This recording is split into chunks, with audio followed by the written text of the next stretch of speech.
Ahí está. Bueno, pues muy buenas noches a todos. Sean bienvenidos. Les saluda el maestro Abel Ruiz Sánchez, ponente de esta sesión. Y el tema a sesionar se llama enfermedad de reflujo gastroesofágico en el adulto mayor. Y vamos a ver diagnósticos e intervenciones de enfermería que nos compete a nosotros como enfermeros del área operativa.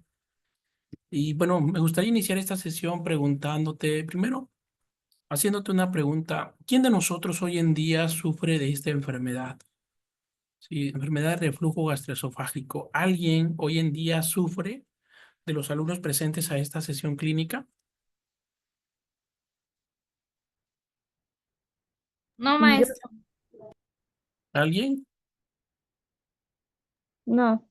No. Qué bueno, excelente. ¿Pero qué creen? En esta vida tan bonita vamos para allá. Es una de las enfermedades que se presenta en el envejecimiento y como lo hemos mencionado en muchas sesiones, ¿no? Yo creo que ninguno de nosotros estamos preparados para esto. Y de todas las enfermedades propias del envejecimiento que hemos visto, yo creo que la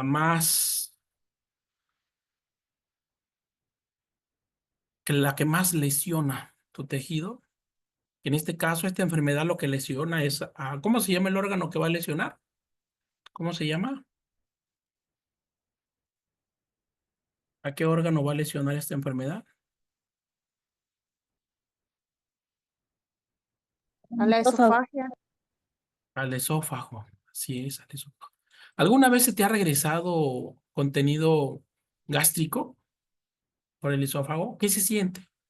Se siente muy feo, profe. De hecho, profe, mi esposo en las mañanas, él no desayuna, bueno, él se le va a trabajar a las 6 de la mañana, pero a veces yo le hago un poco de chocomil y le digo, tómate algo para que te vayas, porque a veces en su trabajo llega y ya no desayuna. Ya si le da tiempo come y si no, viene a comer hasta acá a la casa. Pero me he dado cuenta últimamente que cuando así veo que se va temprano, le hago un poco de chocomil al ratito y ya está otra vez con eso de que quiere como vomitar, nada más por tomar cualquier cosa, ya sea leche o un poco de yogur, no le pasa en las mañanas. Y hasta él mismo dice, se me arde el estómago de que lo devuelvo, dice. Pero a mí, ahora sí ya me ha tocado varias veces también así mismo, pero a mí me pasa así cuando tengo mucha presión y como así de tempranito, así me pasa a mí. Me hace como un reflujo y no, hombre, se siente horrible.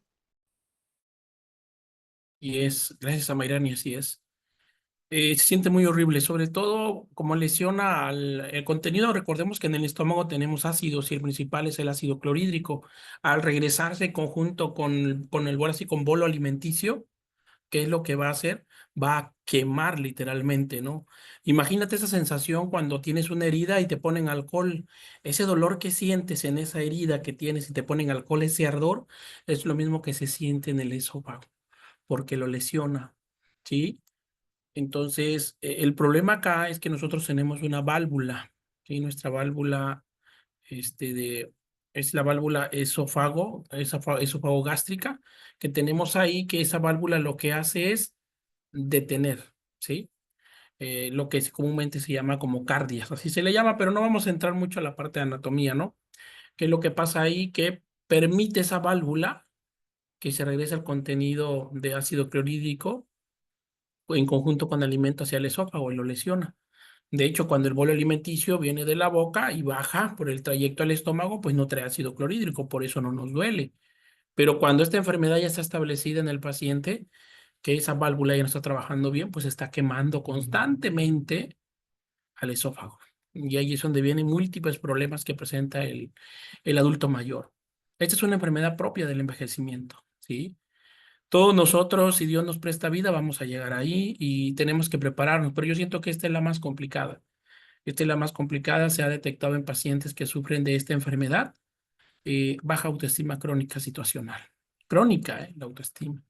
Pacientes que tienen aislamiento social, que ya no quieren salir, y pacientes que llegan en un momento a decir que prefieren mejor morirse a seguir con esto que ya no es vida. Entonces, ahí es donde tiene que entrar el personal de enfermería, ¿sí? Necesitamos enfermeras que deseen trabajar con estos pacientes, que deseen trabajar con ellos, ¿sí? Tenemos muy pocas enfermeras, nosotros nos hemos robotizado enfermería, ¿no? Sí, hace poco se hizo una encuesta en una universidad y de un porcentaje de alumnos, se seleccionaron 100 alumnos y les preguntaron a ellos, esos alumnos estaban a punto de egresar, estaban en el último semestre de la licenciatura en enfermería y les preguntaron a 100 alumnos que a dónde te gustaría trabajar y a dónde crees que fue la respuesta de todos. ¿A dónde crees que les gustaría trabajar a los egresados? ¿En qué lugar? Exacto, lo que estás pensando. ¿En dónde? A ver, María Contreras. ¿En un hospital? En un hospital. El 95 alumnos de 100 dijeron que en un hospital, solamente 5 alumnos mencionaron que les gustaría trabajar en un primer nivel de atención. Y nadie mencionó que le gustaría trabajar en una casa hogar. ¿Dónde están estos pacientes? En una casa hogar, la mayoría de las veces. El adulto mayor patológico, desde luego, el adulto mayor que ya tiene una patología establecida y que esa enfermedad que tiene está agudizada en este momento, pues está en un hospital. Y también hay adultos mayores, ¿no? Entonces, tenemos que preparar a enfermeras y enfermeros para trabajar con adultos mayores. Sí, hemos mencionado que eso es lo que se nos viene a nosotros, es una bomba que se viene. Y desafortunadamente, cuidar a un adulto mayor es complejo. No es sencillo cuidar a un adulto mayor, ¿eh? Un adulto mayor no, necesita muchos. Un adulto mayor es igual que un bebé, que un recién nacido. Recuerda que un recién nacido, un lactante menor, necesita muchísimos cuidados, ¿no? Bastantes cuidados de una enfermera, que en este caso sería la enfermera pediatra, que es la especialista. Y aquí, como licenciada en enfermería y como egresada de este diplomado, nosotros que en principios de mayo terminamos el diplomado de geriatría clínica, va a entregar una diploma y con esa diploma tú tienes que aprender a dar cuidados de enfermería al paciente. Lo que estamos viendo ahorita son enfermedades, todas esas son enfermedades propias de la vejez y sobre todo esta, que yo siento que de todas, esta es la más incapacitante, porque incapacita al paciente, el paciente ya no va a trabajar, ya no va a estar laboralmente activo. Sí, porque la única salida para este caso en los pacientes es pues la cirugía. ¿Y cuál sería la cirugía? Pues ahí reconstruir esa válvula, ¿no? Pero el detalle es que muchos ya no son candidatos a cirugía. ¿Por qué? Por el riesgo anestésico, por la edad, por comorbilidades que ya llevan diabetes, hipertensión, enfermedades cardíacas, etcétera, etcétera. Ya no es tan fácil operar a un adulto mayor. Bien. Y pues bueno, aquí tenemos la parte de como introducción, el concepto actual de la enfermedad de reflujo gastroesofágico es la presencia de lesiones o de síntomas atribuibles al material refluido del estómago lo suficientemente importantes como para lesionar estos tejidos y que el paciente tenga una mala calidad de vida. De hecho, yo te gustaría preguntar, Alejandra, hoy en día nuestros adultos mayores que tú conoces, que has visto, que convives con ellos en el ámbito laboral, ¿tienen una calidad de vida nuestros adultos mayores, Alejandra, hoy en día en Oaxaca?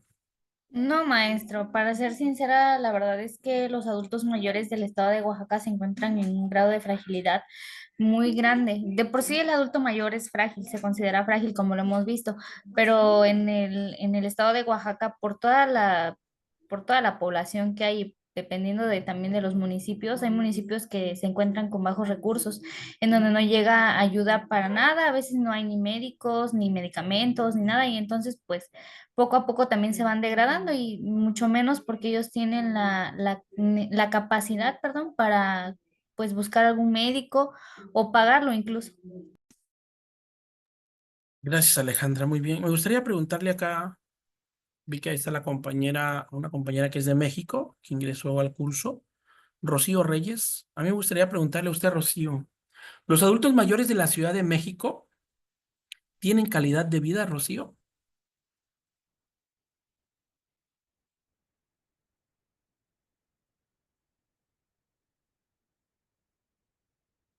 Creo que no nos escucha, Rocío.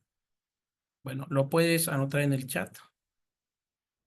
Misma pregunta para la compañera Lisbeth Gallegos, que es de la Ciudad de México también.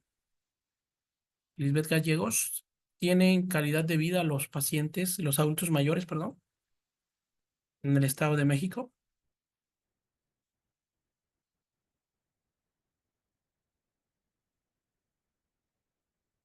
Igual creo que no puede responder. Ah, ya nos contestaron en el chat, nos comenta, dice que está en el trabajo, ok. No, tampoco tiene calidad de vida de los adultos mayores. Y fíjate que ahorita hay un programa que se va a implementar, ¿no? Este, el programa de salud casa a casa y va enfocado a los adultos mayores, sobre todo para atender todas las patologías propias del envejecimiento, así como el tratamiento. Ahora, tú como enfermera que vas a trabajar en este proyecto, porque yo sé que muchos de ustedes ya se inscribieron a ese proyecto y que están en espera nada más de indicaciones, ¿no? Para iniciar el proceso laboral. Pues tienes que dar intervenciones a esos pacientes, ¿sí? Como enfermería, acuérdate que no es nada más ir a darle medicamento, medir signos vitales y ya, no, no, no, no, no. Tu intervención como enfermera tiene que ir más allá de la medición de signos vitales, ¿sí? Recuerda que tiene que ser un cuidado integrador al adulto mayor. Y bien, ¿cómo podemos detectar que el paciente ya tiene esta enfermedad o ya se confirmó el diagnóstico? Pues se necesita un estudio que se llama una esofagoscopía. ¿Qué es una esofagoscopía? Es un estudio endoscópico del esófago. Se entra por vía bucal, por vía oral, así como lo vemos aquí está. ¿Quién lo hace? Lo hace el especialista que se llama. ¿Cómo se llama ese especialista? ¿Quién me dice? ¿Cómo se llama el doctor especialista? El gastroenterólogo, maestro. Gastroenterólogo. Correcto, el gastroenterólogo. Así Gastroenterólogo. es. Muy bien, es el que lo hace exactamente. Ahora, ¿cuánto creen que cuesta ese estudio? ¿Será que un paciente de una comunidad rural cuente con ese recurso financiero hoy en día para realizar ese estudio? Pues no, No. Así es. ¿Ustedes creen que el IMSS Bienestar tiene ese servicio de endoscopías? El IMSS Bienestar, los que trabajan ahí. no. ¿En dónde encontramos el único? ¿En qué hospitales encontramos el servicio de endoscopía? mm, Dice En los Rocío que no. hospitales de tercer nivel, maestro. Así es, de tercer nivel. Por ejemplo, en el ISSSTE sí tenemos endoscopía, pero tercer nivel. Entonces, nos comenta Rocío que una esofagoscopía aproximadamente 5,000 pesos. Entonces, difícilmente, ¿no? El adulto mayor es tan vulnerable, como lo dijo Ixel, tan vulnerable y tan frágil que no hay. Y no se está pensando en este adulto mayor porque nosotros vamos a ser adultos mayores. No se está pensando, fíjate, no nos estamos preparando para cuidar a estos adultos mayores, ¿sí? Y ¿sabes qué es lo más triste? ¿Qué es lo más triste, participantes? Yo te quiero hacer una pregunta. ¿Tú crees que esos adultos mayores, los adultos mayores que tenemos hoy en día, que en este año 2025 están cumpliendo 65 años de edad, cómo están llegando los adultos mayores? ¿Están llegando saludables, con calidad de vida, o ya vienen enfermos? ¿Cómo vienen nuestros adultos mayores? Cuéntame.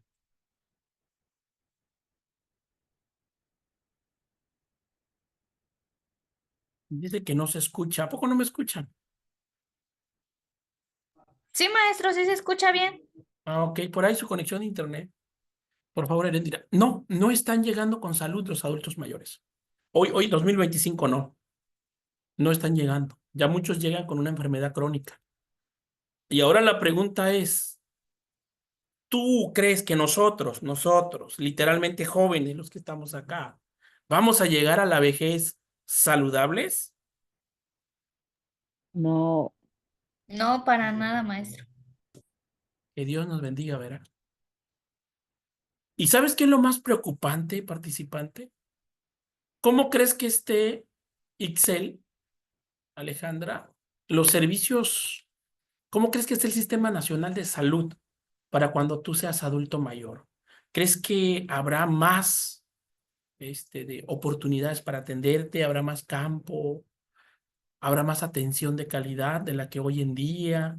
¿Crees que habrá suficientes medicamentos para nuestra enfermedad de Alzheimer, osteoartritis, osteoporosis? Alejandra, cuéntame. Ay, maestro, sí es algo muy complicado de pensarlo, así como me lo está poniendo, pues no, no sabría responderle así como que de un sí o un no, pero de lo que pudiera imaginarme es que tal vez sí no, porque así como vamos, ya ve que pues nos había explicado en clases anteriores que el sector salud anteriormente pues estaba un poquito mejor, que había un poco más de posibilidad de conseguir algunos medicamentos y en estos momentos pues ya hay más desabasto de medicamentos, ya no hay tantos médicos, tantas enfermeras en las unidades de salud, entonces si seguimos así yo creo que pues vamos de mal en peor y para cuando ya nosotros estemos en la etapa de adulto mayor pues vamos a estar peor y más si tenemos más enfermedades, así como, o sea, porque por ejemplo los adultos mayores de ahora están enfermos, pero por decirlo de alguna manera, ellos comieron bien porque pues todo lo que cosecharon lo consumían. En cambio nosotros pues no estamos consumiendo pues muchos químicos, entonces no quiero imaginar cómo vamos a llegar nosotros. Sí, así es. Desafortunadamente, el pronóstico para nosotros es muy malo para la vida. Muy malo el pronóstico. Desafortunadamente, la esperanza de vida en México hoy en día está catalogada a 71 años de edad. Se espera que nosotros vivamos 71 años de edad. Desafortunadamente, muchos de nosotros ya tenemos una patología establecida a esta edad, ¿no? Muchos, ¿no? Acuérdate que las enfermedades a nosotros, los jóvenes, de la generación de los 80, de los 90, al cumplir los 30 años, ya llega. A los 30 años ya está tocando la hipertensión arterial a tu puerta, mira. A los 40 la diabetes ya vive contigo. Y así se van acercando. Entonces, desafortunadamente, México tiene una población muy enferma, muy enferma. ¿Y sabes qué es lo más triste? Que esa población no sabe que está enferma todavía. Eso es lo más triste. Nos comenta Rocío Reyes que desgraciadamente vamos a llegar con muchos problemas de diabetes, hipertensión, y pues que sí, por los alimentos procesados, totalmente de acuerdo, y desgraciadamente en los hospitales hay desabasto. Pero fíjate la incidencia, la prevalencia de esta enfermedad, de enfermedad de reflujo gastroesofágico, se sitúa en torno al 20% y la incidencia en alrededor de 4.5 por cada 1,000 personas al año. Imagínate, de cada 1,000 personas, 4 personas desarrollan esta enfermedad. Y el libro, en el libro de Geronto que estamos manejando, esta bibliografía, es la estadística que habla de España, porque España es un país donde la estadística se registra. Desafortunadamente en México no tenemos un registro. No podríamos decir en México qué porcentaje hay, pero hablar que esta enfermedad se turna hasta el 20% de prevalencia en la población adulta mayor es algo complicadísimo, complicadísimo, ¿sí? El envejecimiento se asocia con un incremento progresivo de la prevalencia del esófago de Barrett, de modo que en un subgrupo poblacional de edad que entre los 40 y 49 años van a presentar esta enfermedad, la prevalencia estimada es del 5%, mientras que entre los 50 y 69 años se aproxima al 10%. Conforme avanza la edad van aumentando, pero de esta enfermedad, desde el esófago de Barrett, que va relacionado con la enfermedad de reflujo gastroesofágico, empieza a presentarse a partir de los 40 años. Y muchos de nosotros ya estamos llegando al cuarto escalón, ¿no? ¿Quién ya está a punto de llegar a 40 años? Yo, me falta un año. Tengo 39. ¿Quién más? ¿Quién más ya llega a los 40? Ahí es donde empieza la incidencia de esta enfermedad. Entonces, ¿por qué ocurre? ¿Por qué? ¿Cuál es la patología en sí? Es una enfermedad crónica. ¿Por qué es crónica? Porque no tiene cura, solamente control. Todas las enfermedades crónicas no tienen cura. Sería hermoso pensar que la diabetes tuviera cura, ¿no? Sería ideal pensar que el cáncer tuviera cura. Desafortunadamente, ni el cáncer hoy en día tiene cura. ¿Qué es lo que tiene? Es un control. De hecho, el paciente que vence el cáncer, ya sea con quimioterapia, radioterapia, tiene que seguir tratamiento, tiene que seguir tomando tratamiento farmacológico el resto de sus días, porque las células cancerígenas están todavía ahí, ¿sí? Entonces, y en muchos casos reincide nuevamente. Entonces, en el caso de la enfermedad reflujo gastroesofágica, es una enfermedad crónica, generalmente no progresiva. ¿Por qué? Porque ya está. Desde que lesiona tu esófago, ya está lesionado. Y Profe, cada vez que se regrese, ahora sí, el reflujo hacia el esófago te va a estar quemando, quemando, lesionando, lesionando. Sí, adelante. ¿Alguien va a comentar algo? hola, profe. Hola a todos, buenas tardes, noches. Yo estoy en el área de endoscopía aquí en León, Guanajuato. Y desafortunadamente tenemos incidencias muy altas en jóvenes, ya en jóvenes de los 20, 21, 28 años con enfermedades ya hasta incluso llegan con sangrados gástricos, úlceras ya muy avanzadas y exceso de pólipos por múltiples por el exceso de omeprazoles. Exacto. Usted tocó un punto. Muchas gracias. Más adelantito vamos a tocar ese punto. ¿Sí? Sí, Ahora, desafortunadamente es muy, muy alta la incidencia, sobre todo ahorita en cáncer eh, gástrico. Y cuando ya van las personas, ya es porque ya está en etapa avanzada. Es triste que la mayoría, se supone que tenemos que hacernos una colonos y una endoscopía. La colonoscopía debe ser a partir de los 40 años y no lo hacemos. Y si hay en la familia ya hay un antecedente, debemos de hacérnoslo todos, toda la familia directa. Y desgraciadamente pues no tenemos esa educación, pero sí es muy, muy alta. Hace unos días llegó un joven de 22 años con un sangrado activo y resulta que el joven le encantan los taquis. Entonces, llegó con una úlcera sangrando. Y no es uno, son muchos. Nosotros hacemos aproximadamente de 3 a 4 endoscopías. Estoy en la clínica privada, pero hacemos de 3 a 4 endoscopías a diario. Y esto es el pan nuestro de cada día. Y cada vez tenemos más jóvenes con enfermedades como lo que es sobre todo Crohn.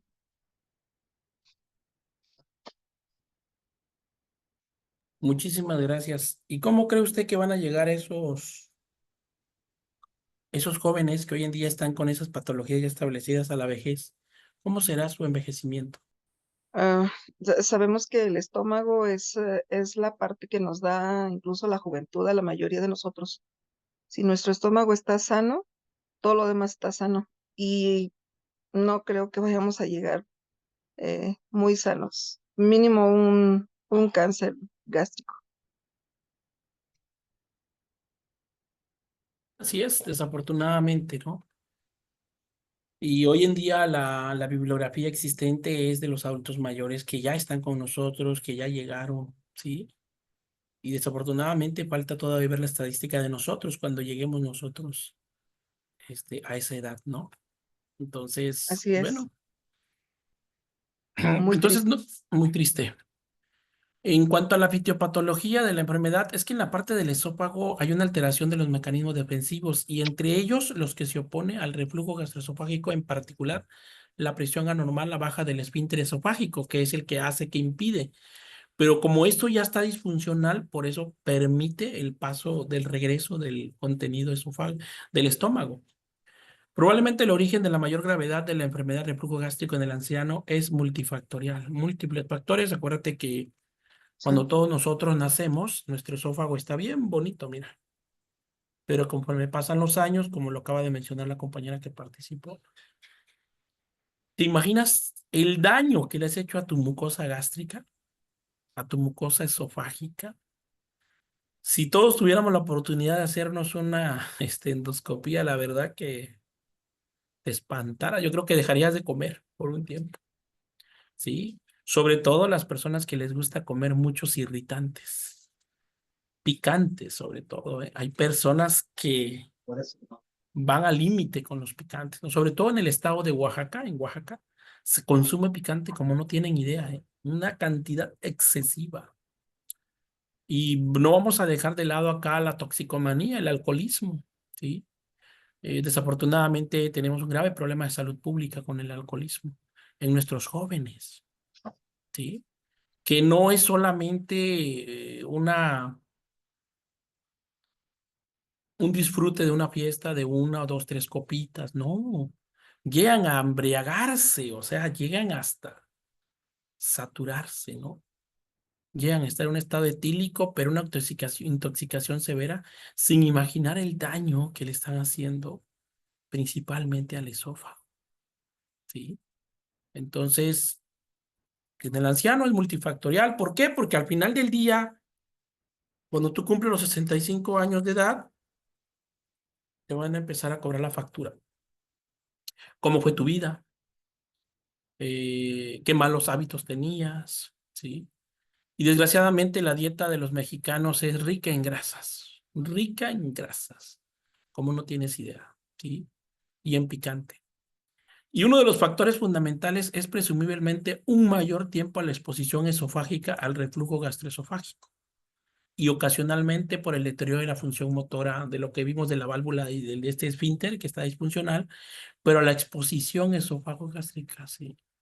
Porque a nosotros en algún momento en la vida hemos tenido un reflujo gastroesofágico que se nos regresa el contenido abdominal y se siente, pero horrible, que incluso a muchos de nosotros nos llega a generar, sí, una neumonía.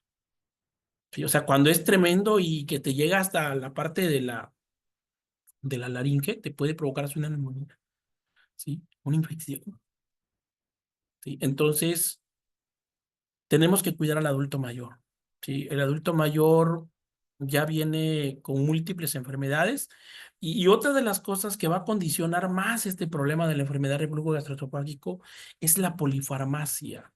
¿Quién me dice qué es la polifarmacia? Cuando consumen más de 3 medicamentos. Exactamente, cuando se consume más de 3 medicamentos. Totalmente de acuerdo, así es. ¿Sí?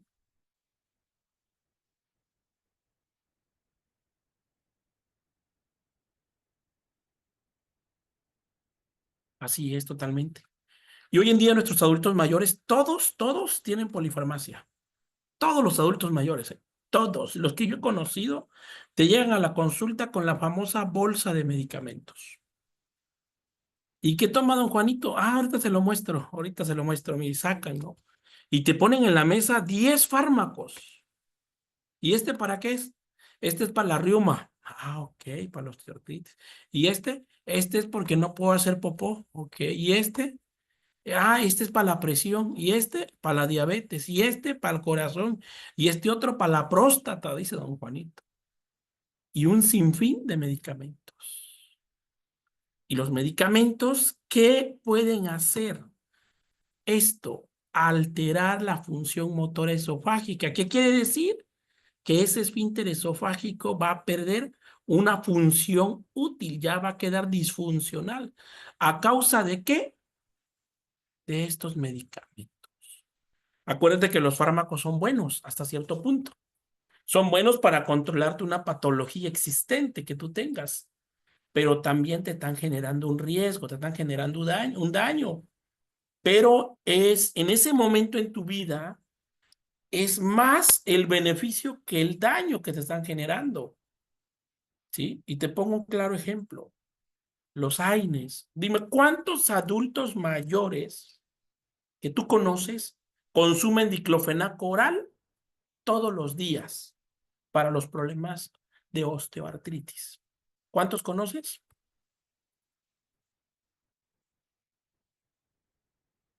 La mayoría. La mayoría de adultos mayores toma diclofenaco. Porque en efecto, el diclofenaco es un desinflamatorio esteroideo, pero mira, de excelencia. Un AINES, perdón, de excelencia. Y tú haz la prueba. Tienes un dolor en la rodilla porque hiciste mucho ejercicio, tuviste una caída, tómate un diclofenaco y mira, vuelves a la vida. Te quita el dolor, sí, pero también está lesionando esto. Y como los adultos mayores ya lo consumen de por vida,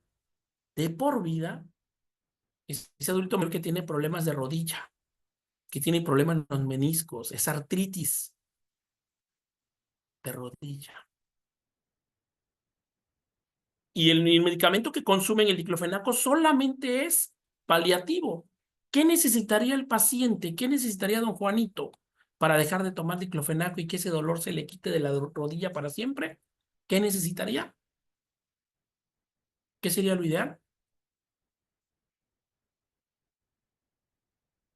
Operarlo de la rodilla. Exacto. Hacer un trasplante de rótula. ¿Sí? Pero desafortunadamente, una artroscopía dice así es. Desafortunadamente, no hay recurso financiero para hacerse un trasplante de rodilla. ¿Sí? para colocarse una prótesis de rodilla. ¿Por qué? Porque son cirugías caras. Y al menos el IMSS Bienestar hoy en día, no sé si alguien trabaja en el IMSS Bienestar, están haciendo prótesis, están instalando prótesis de rodilla. Chicos del IMSS Bienestar en sus hospitales manejan ese programa. No, no lo manejan. Los únicos que lo manejan pues son el ISSSTE y los hospitales de tercer nivel, ¿no? Y son pocos candidatos que van a pasar para esas pruebas. Entonces, ¿por qué? Porque en sí la prótesis es muy cara. Y pues bueno, ¿cuáles son estos medicamentos? Los agonistas beta-adrenérgicos, los agonistas alfa-adrenérgicos, los antagonistas de los canales de calcio, ¿sí? Los anticolinérgicos, la benzodiazepina, los nitratos, los narcóticos opioides y las antinas. ¿Y sabes quiénes son los antagonistas de los canales del calcio? El nifedipino, los medicamentos antihipertensivos. Y aquí hay una lista, mira. Tenemos a los antagonistas adrenérgicos alfa y beta. ¿Qué medicamentos van a lesionar tu esófago? Primero que nada, pues aquí fíjate bien los que tenemos acá, mira. ¿Sí? Observa esto, metoprolol. ¿Para qué sirve el metoprolol? ¿Quién me dice? Metoprolol. ¿Para qué se utiliza en el adulto mayor? ¿Para qué lo utiliza? Para controlar la presión arterial. Exactamente, para la presión arterial. Son todos los que están acá, mira. Bisoprolol, así es. ¿Sí? Y fíjate lo que tenemos acá. El propanolol. ¿Para qué se utiliza el propanolol? A ver, ¿para qué lo utilizamos? Exacto. Para controlar el ritmo cardíaco. ¿Sí? Y aquí fíjate, mira, un medicamento muy utilizado por los pacientes masculinos. Tansulosina. ¿Para qué se usa la tansulosina? ¿Quién me dice? Tansulosina. Para la inflamación de la próstata. Exacto, es un medicamento para la próstata. Y para la prostatitis, como lo mencionó la compañera muy bien. Y mira, aquí tenemos la prazosina, que es un medicamento para la presión arterial. ¿Sí? Entonces, todos estos medicamentos, muchos adultos mayores lo consumen. Y no lo consumen cuando ellos llegan a la vejez, no. Son tratamientos farmacológicos que ya traen. O sea, ¿desde cuándo empiezan los hombres con problemas de próstata? A partir de los 40 años. Ya puedes empezar con problemas de próstata. Y si tú ya tienes una prostatitis, desde ahí te van a empezar a dar tamsulosina de por vida. Y esa tamsulosina, ¿qué va a hacer? Va a provocar disfunción en tu esófago. Y eso nada más son unos, vamos a ver los otros. Fármacos anticolinérgicos, mira, que también van a lesionar a tu esófago. ¿Quién no ha tomado clorfenamina en la vida? A ver, ¿para qué sirve la clorfenamina? ¿Mm? ¿Para qué? Es un antihistamínico. Exacto, un antihistamínico para la alergia, la rinitis alérgica. Ujú. Exacto. ¿Quién? Muchos de nosotros lo hemos consumido, ¿no? Cuando tenemos un cuadro de influenza, lo tomamos. ¿Sí? Y acá, mira, la tolteridona, otro medicamento muy utilizado en los adultos mayores también. ¿Sí? Para eliminar líquidos, para que el paciente pueda miccionar. Y aquí está otro, mira, la hidroxicina, que es un medicamento que se utiliza para la alergia, para las alergias. Y todos estos van a lesionar también tu esófago. Las benzodiazepinas. ¿Qué adulto mayor no conoces que toman medicamentos para dormir? A ver, ¿conoces algún adulto mayor que tome medicamentos para dormir? Todos casi. No. Hasta nosotros, ¿no? De los presentes, ¿quién toma medicamentos para dormir? A veces yo. Ahí está. Me imagino que toma este, ¿verdad? Que está acá. ¿Sí o no? Sí. Es que este es, Clonazepam. exacto, este es el hipnótico de excelencia. Clonazepam. Te bloquea, ¿eh? Te bloquea, pero ¡pum! Y dices, ah, su qué rico dormir, ¿no? Y empiezas a formar una codependencia por este fármaco. Y a mayoría de los adultos mayores lo toma, porque acuérdate que el adulto mayor, el insomnio es un problema propio del envejecimiento en el adulto mayor. y tiene que tomar medicamentos para dormir, si no, no duerme. Tenemos el diazepam, que es inyectable, ya sabemos, el clonazepam en tabletas, el orazepam, ¿sí? El midazolam, que es inyectable, es para el caso de los pacientes de ventilación mecánica, pero el que va a dañar más al paciente es el clonazepam, ¿sí? Entonces, antes de que tú empieces a tomar, alumno, este medicamento a alguno de tus familiares, agota todas las estrategias para conciliar el sueño. Agota todo lo que puedas antes de llegar a este momento. Porque cuando el paciente se vuelve codependiente del clonazepam, ¿hay un efecto nocivo para su salud a la larga? Claro que sí. ¿Sí? ¿Alguien iba a mencionar algo por ahí? ¿Quería comentar algo? Adelante.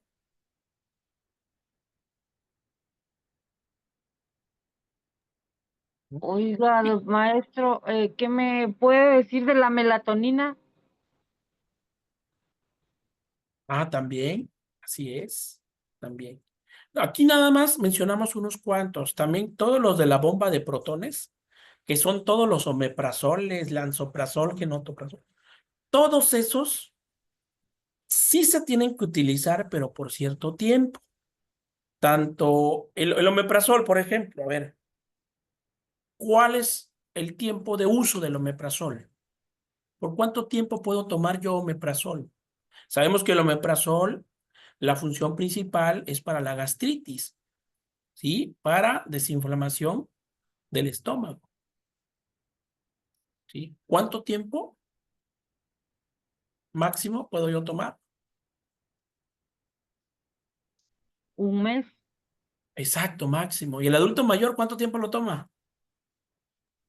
Mm, Desde que tuvo problemas de gastritis hasta el día de hoy lo sigue tomando.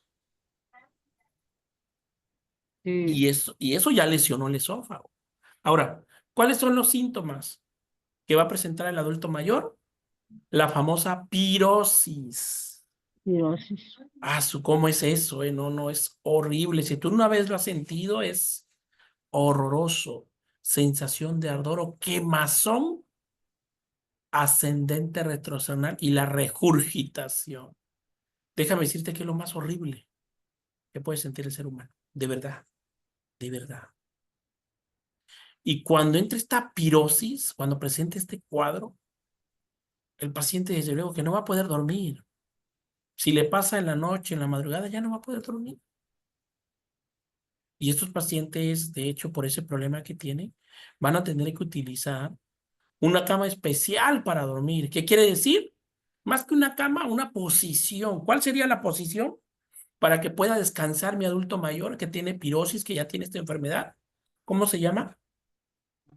De cúbito. No.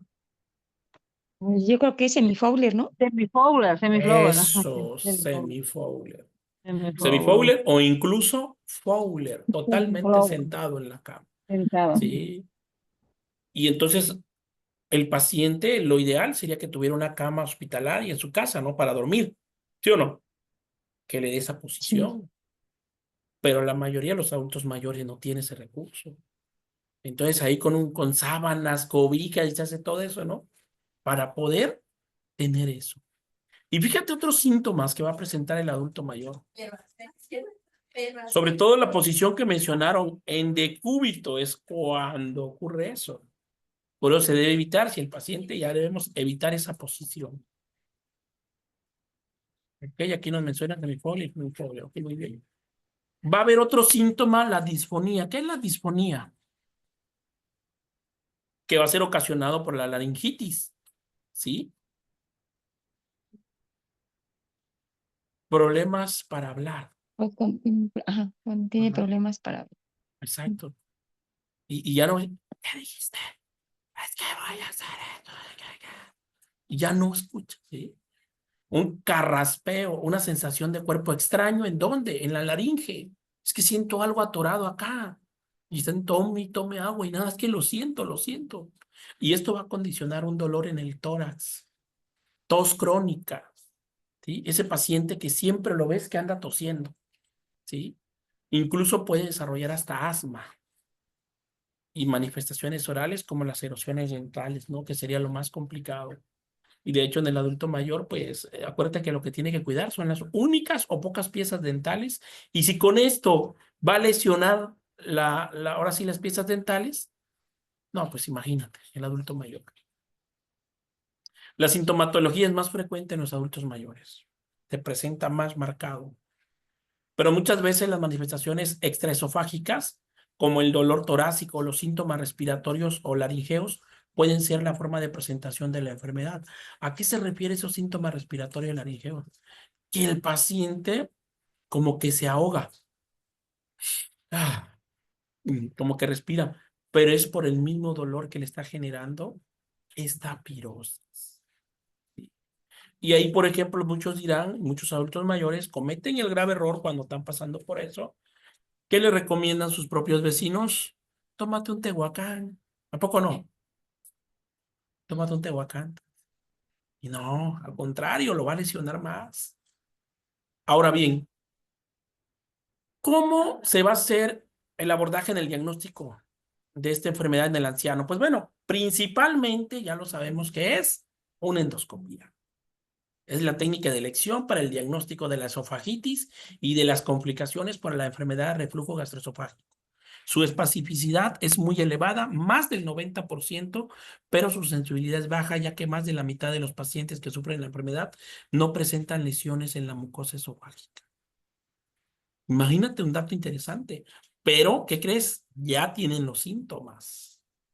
Ya tienen los síntomas, pero todavía no hay lesiones. Y ahí en fondo podemos ver un esófago. Y una endoscopía no es económica, ¿eh? No es económica una endoscopía.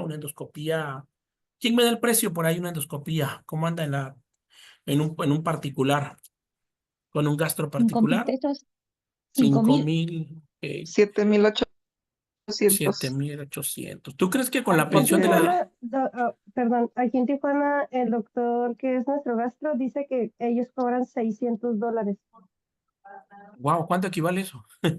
A Pues ver, está como 20 pesos aquí el dólar, como 610. mínimo 10,000, ajá, 12,000. 12,000 pesos, son 12,000, ¿no? Wow. Ay, Oigan, barato. alumnos, si ustedes creen que con la pensión del bienestar le alcanza el adulto mayor para hacer ¿Qué es eso? ¿sí les alcanzará? ¿Cuánto le dan de No, pensión a un adulto mayor? A ver, ¿quién sabe? La cifra exacta. A ver, seis ¿quién mil acompaña a su doscientos abuelito? 6,200. 6,200 Cada Anda. mes. cada 2 meses. Sí, chicas. Pues apenitas, si encuentra uno de 6,000 le va a alcanzar, ¿no? Apenitas. Pero el adulto mayor además tiene que comprar sus medicamentos, ¿no? Para las propias enfermedades metabólicas ya establecidas, como la diabetes, como la hipertensión. Porque es una triste realidad que ya en los hospitales ni captopril hay, de verdad, ¿no? Ya no hay nada, ni los sartán, nada. Estamos en una crisis en el Sistema Nacional de Salud como no te imaginas, de verdad. Y esto es desde el norte al sur, de la República Mexicana. Estaba platicando con unos compañeros de Culiacán, Sinaloa, están igualito que Oaxaca, allá en Sinaloa, igualito que Oaxaca. Y yo le decía al compañero, yo pensé que porque tú estabas cerca de la frontera, estaban mejor que en Oaxaca. Literal, ¿eh? De hecho, sinceramente, en Oaxaca estamos mal, pero muy mal. Y quien no quiere aceptar la realidad es que de verdad, que está ciego, sinceramente. Entonces, esto se va a complicar más, de verdad. Se va a poner más complicado. Entonces, pues nosotros lo que tenemos que hacer, en la mayoría de los diagnósticos que hacen los médicos, es proclínica. ¿Cuál es la clínica? Síntomas. Y establecen un diagnóstico, pero en este caso debemos ver bien, porque como ya lo mencionaron acá, la endoscopía es muy importante. Porque qué tal, a ver, qué tal si este proceso, si estos síntomas que esté presentando por esta enfermedad, de reflujo gastroesofágico, tenemos que descartar cáncer de qué, del esófago o del estómago. ¿De dónde? Cáncer gástrico. De ambos, tanto del esófago como del estómago. Muy bien. En la Entonces, endoscopia, perdón, profe, en una endoscopia llegamos hasta la primera y segunda porción intestinal y a veces las lesiones están después del píloro. así es. Así es, ok. Sí, por eso es muy importante hacer el estudio, no es ir uno nada más con la clínica. Yo siempre recomiendo que si van a someterse a una sedación, puesto que nosotros lo sedamos, que sea ambos, porque a veces está, bueno, con la endoscopía y colonoscopía se llega a, queda una parte como de unos 60 centímetros sin revisar. Ok, muchas gracias, muy amable. Qué bueno que está con nosotros aquí, que está trabajando en el área. Muy bien, Sí, me interesó el tema y como estoy ahorita en casa, dije, "Oh, ahorita me meto aunque sea un ratito". muy bien. Pues miren, yo no sé tú, pero esto del envejecimiento nos debe preocupar. Mira, hoy es una realidad. Nadie quiere cuidar a los adultos mayores, ni los propios hijos, ¿sí o no? Ni los propios hijos quieren cuidar a sus papás, de verdad.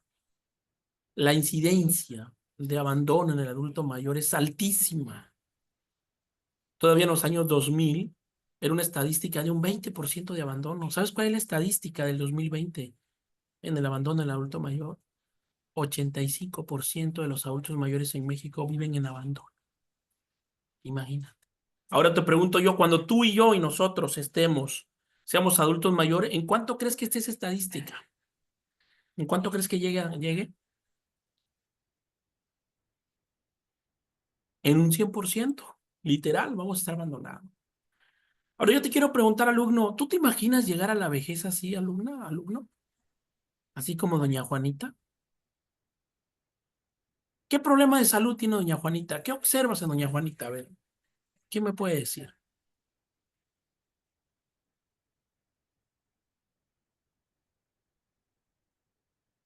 Doña Juanita ya no puede caminar, está en silla de ruedas.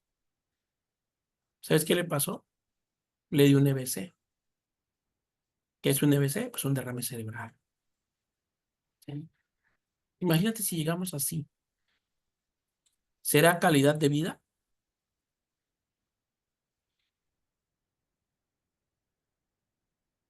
La respuesta es no, no es calidad de No, vida. ¿Y qué están estamos muy haciendo limitados. nosotros? Exacto. ¿Y qué estamos haciendo nosotros para no llegar así?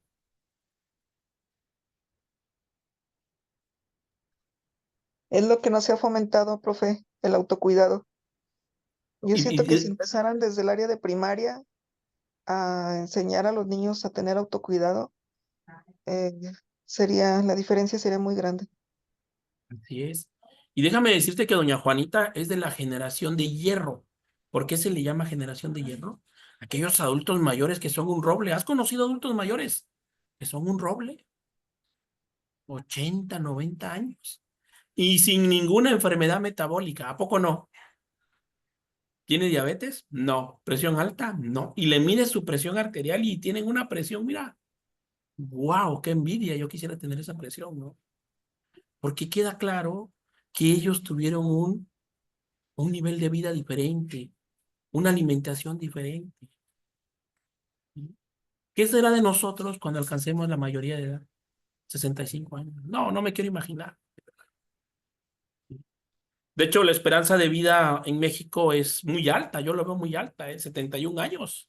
Se espera que vivamos, pero si tú te vas a las bitácoras de egresos en los hospitales, ¿en qué edades están muriendo las personas hoy en día? A ver, ¿quién me dice? ¿En qué rango de edad se están muriendo las personas? Menos de 65. Correcto, así es. Dice Yuri, una presión mejor que la mía, es cierto. Menos de 65 años están bien. ¿Sí? Entonces, difícil. Pues bueno, este diagnóstico es habitual más complejo en los pacientes de edad avanzada por la predominancia de los síntomas atípicos que ellos llegan a presentar. Y pues bueno, aquí lo que se tiene que recomendar, como lo dice la guía de práctica clínica, se ha recomendado que debería considerarse siempre la posibilidad de realizar endoscopías digestiva alta cuando exista la sospecha clínica de esta enfermedad en los pacientes ancianos. Pero ojo, para hacer una endoscopía a un adulto mayor hay que tener mucho cuidado, porque ¿cuál es la complicación que puede llegar a presentar? A ver, compañerita, que Una está en el área hemorragia. de... Exacto. O sea, no todos los pacientes van a ser candidatos para eso. O sea, probablemente tú, nosotros los que estamos aquí jóvenes, pues sí, pero ellos ya no, porque todos sus órganos internos ya envejecieron, ¿sí? Y no a cualquier persona le van a hacer la endoscopía, cualquier adulto mayor tiene que tener la indicación para hacérselo. Y pues bueno, ¿cuál es el tratamiento para esta enfermedad? Pues lo primero, lo primerito, tiene que ser a nivel gastroesofágico, o sea, a nivel de estómago y esófago. Los principios básicos y objetivos del tratamiento en los adultos mayores son similares a los de los jóvenes. Los objetivos terapéuticos en esta enfermedad son la eliminación de los síntomas. ¿Y cuál es el principal síntoma? ¿Cuál es? La pirosis. ¿Sí? El ardor, la quemazón es lo principal. ¿Sí? Curar las lesiones esofágicas, lo que es la esofagitis, si es que ya hubieran. Evitar la aparición de complicaciones y prevenir las recaídas. Y es aquí donde el adulto mayor entra en un círculo vicioso. ¿Por qué? Porque mira, como ya fue con el gastroenterólogo, porque tienen que ir con el gastroenterólogo, desde luego. De hecho, el médico especialista de los adultos mayores, ¿cómo se llama? ¿Cómo se llama el médico especialista de los adultos mayores? Geriatra. Geriatra. Pero el geriatra tiene que generar una interconsulta al gastroenterólogo. Y el gastroenterólogo va a tener que dar el tratamiento que necesite ese paciente adulto mayor. ¿Y qué pasa? La mayoría de los gastroenterólogos te dan un tratamiento de excelencia, ¿sí o no? Y tú te recuperas, mira, de volada, rapidísimo. Y como ya te sientes bien, ¿cuál es el error que cometes? Descuidar. Abandonar el tratamiento y el seguimiento con el especialista.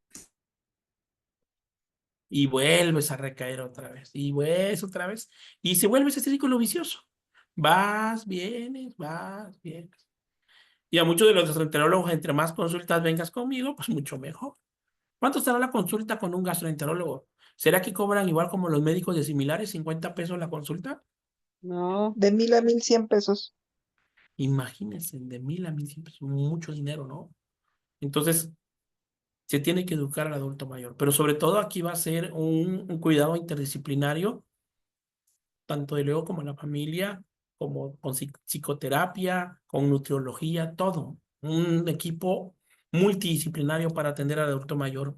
Pero desafortunadamente, si el adulto mayor vive solo, pues ¿quién va a apoyarle? Nadie, ¿no? Y pues bueno, la gran mayoría de los pacientes pueden ser tratados con métodos no invasivos, como las modificaciones del estilo de vida y la medicación, ¿sí? Y ahí déjame decirte que también que estos medicamentos, como el consumo excesivo, al menos se ha observado en la práctica clínica, se ha observado que muchos pacientes que tienen polifarmacia, que toman más de 3 medicamentos orales, a fuerza tienen que tener un tratamiento al menos de omeprazol para poder proteger la mucosa gástrica. Sí, porque los medicamentos son productos químicos, desde luego que van a lesionar tu mucosa gástrica. Entonces se tiene que proteger eso. Cambiar estilos de vida en un adulto mayor, qué difícil es, ¿a poco no? A ver, ¿qué cenan nuestros abuelos? A ver, ¿qué cena tu abuelito en la noche? Cuéntame, a ver, ¿qué le gusta cenar? Un café con pan. Tortillas echadas a mano, café, La salsa no puede faltar, ¿verdad? salsa. Ujú, sí, ¿verdad? Y qué difícil decirle que ya no va a poder comer eso, sobre todo el café.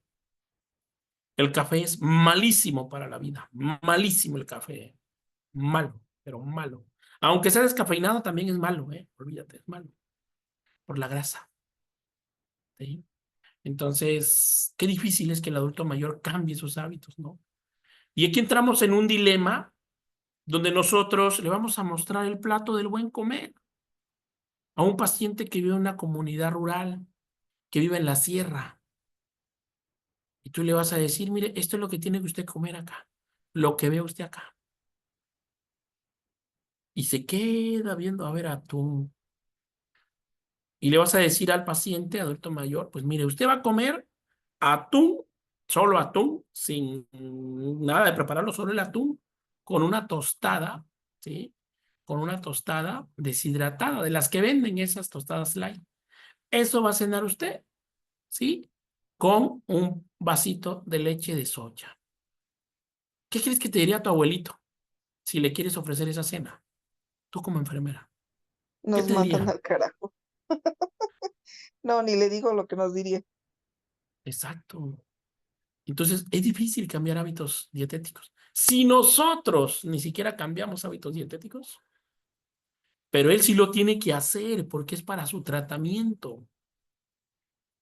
Y como lo dice acá la bibliografía, aunque algunas veces no podría ser suficiente para el control de los síntomas, de la pirosis, del dolor, del ardor, la quemazón, especialmente pacientes que ya tienen complicaciones. Otra estrategia beneficiosa para el tratamiento es evitar, en la medida de lo posible, la medicación potencialmente perjudicial, tales como los antiinflamatorios no esteroideos, ya lo mencionamos. El diclofenaco, qué bueno es el diclofenaco para quitar el dolor, o el dolor muscular y articular, ¿no? Pero qué agresivo es con nosotros, de verdad. Y déjame decirte, cuando tú vas a tomar un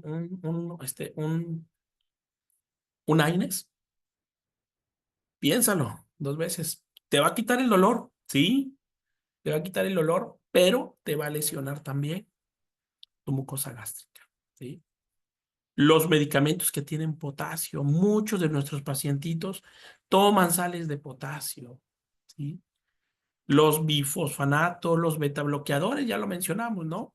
Que son los medicamentos para la presión arterial, la teofilina para los problemas pulmonares, bronquiales, y los bloqueadores del canal de calcio, pues ya lo sabemos que son medicamentos para el control de la presión arterial. O sea, tenemos que evitar eso, pero a ver, si don Juanito es hipertenso y está tomando metoprolol para controlar su presión arterial, ¿cómo puedo hacer yo para suspender el metoprolol? ¿Qué pasa si yo le suspendo el metoprolol? ¿Qué va a pasar con don Juanito? Se va a complicar su estado de salud y puede llegar a presentar un derrame cerebral, un EBC. ¿Sí? Entonces, en esos tratamientos se tiene que continuar, no los podemos detener. Y aquí viene lo que mencionaba, los antiácidos. ¿Cuántos de nosotros no hemos tomado sal de uvas o Alka-Seltzer? A ver, cuando nos sentimos con indigestión, con acidez, con agruras. ¿Quién? ¿Quién lo ha tomado? Yo, profe. ¿A poco no es bueno? Sí, es bueno. Buenísimo, ¿sí? Controla la sintomatología, pero ¿qué crees que hace? Empeora un poco más. Así es, lesiona la mucosa gástrica sobre todo y esofágica. Los antiácidos pueden ser útiles para el control ocasional, como lo dice acá, de los síntomas de la presentación infrecuente, especialmente la pirosis, y no son eficaces para conseguir la cicatrización de las lesiones de esofagitis. Al contrario, lo van a lesionar, ¿sí? Y bueno, aquí, ¿qué se tendría que hacer en un caso grave, grave de los pacientes? La cirugía antirreflujo es una alternativa terapéutica comparable en la eficacia al tratamiento farmacológico con el paciente con esta enfermedad. O sea, la cirugía antirreflujo, ¿qué es lo que hace? Pues prácticamente esa válvula la van a hacer que trabaje nuevamente. Pero bueno, aquí esto lo tiene que hacer un cirujano de experiencia. Y puede ser un tratamiento definitivo, sí, pero es costosa. Y la gran pregunta es, ¿el paciente tendrá el recurso financiero para poder hacerte esta cirugía? Supongamos que tenga el dinero el paciente, ¿no? Pero la gran pregunta, en la valoración preoperatoria por medicina interna y por anestesiología, ¿serán candidatos? ¿Sí? Porque yo te pregunto, ¿qué tipo de anestesia se ocuparía acá en esta cirugía? ¿Quién me dice?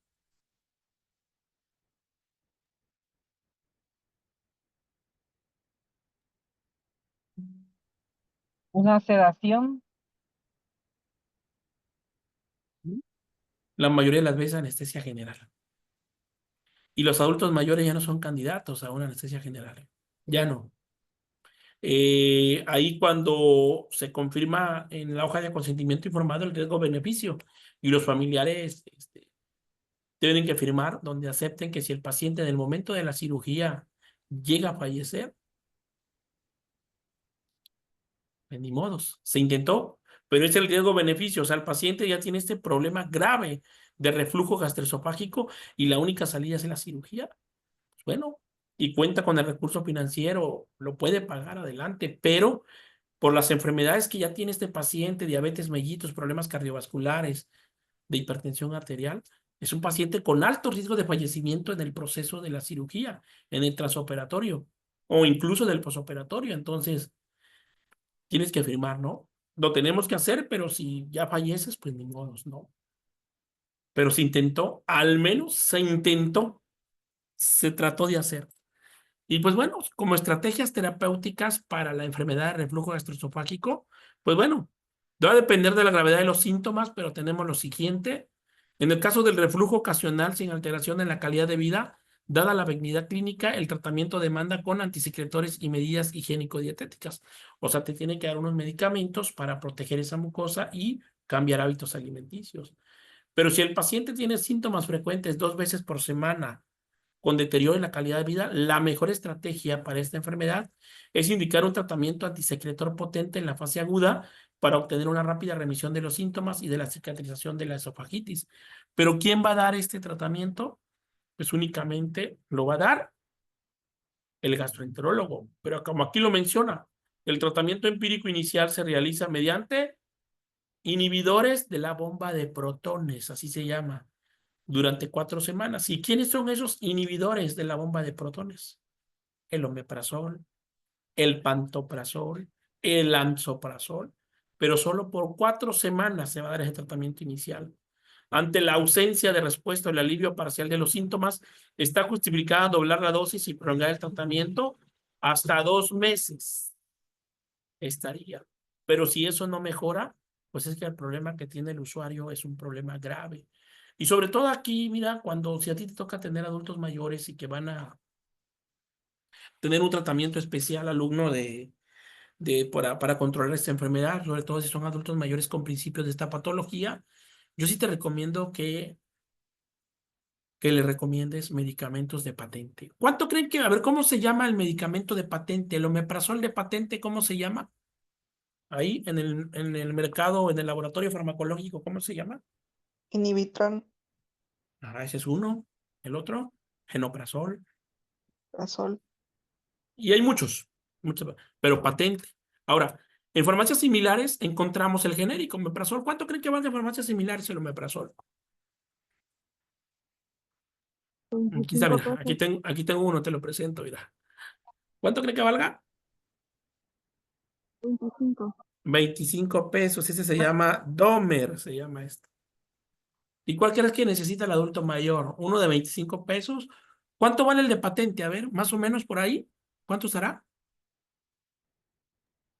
Como 280 el frasco con 14. 14 tabletas. ¿Cómo se toma? ¿Cada cuánto? 30 minutos antes del desayuno. Y si tienen muy alterado, o sea, tienen muchos síntomas, 30 minutos antes de la cena.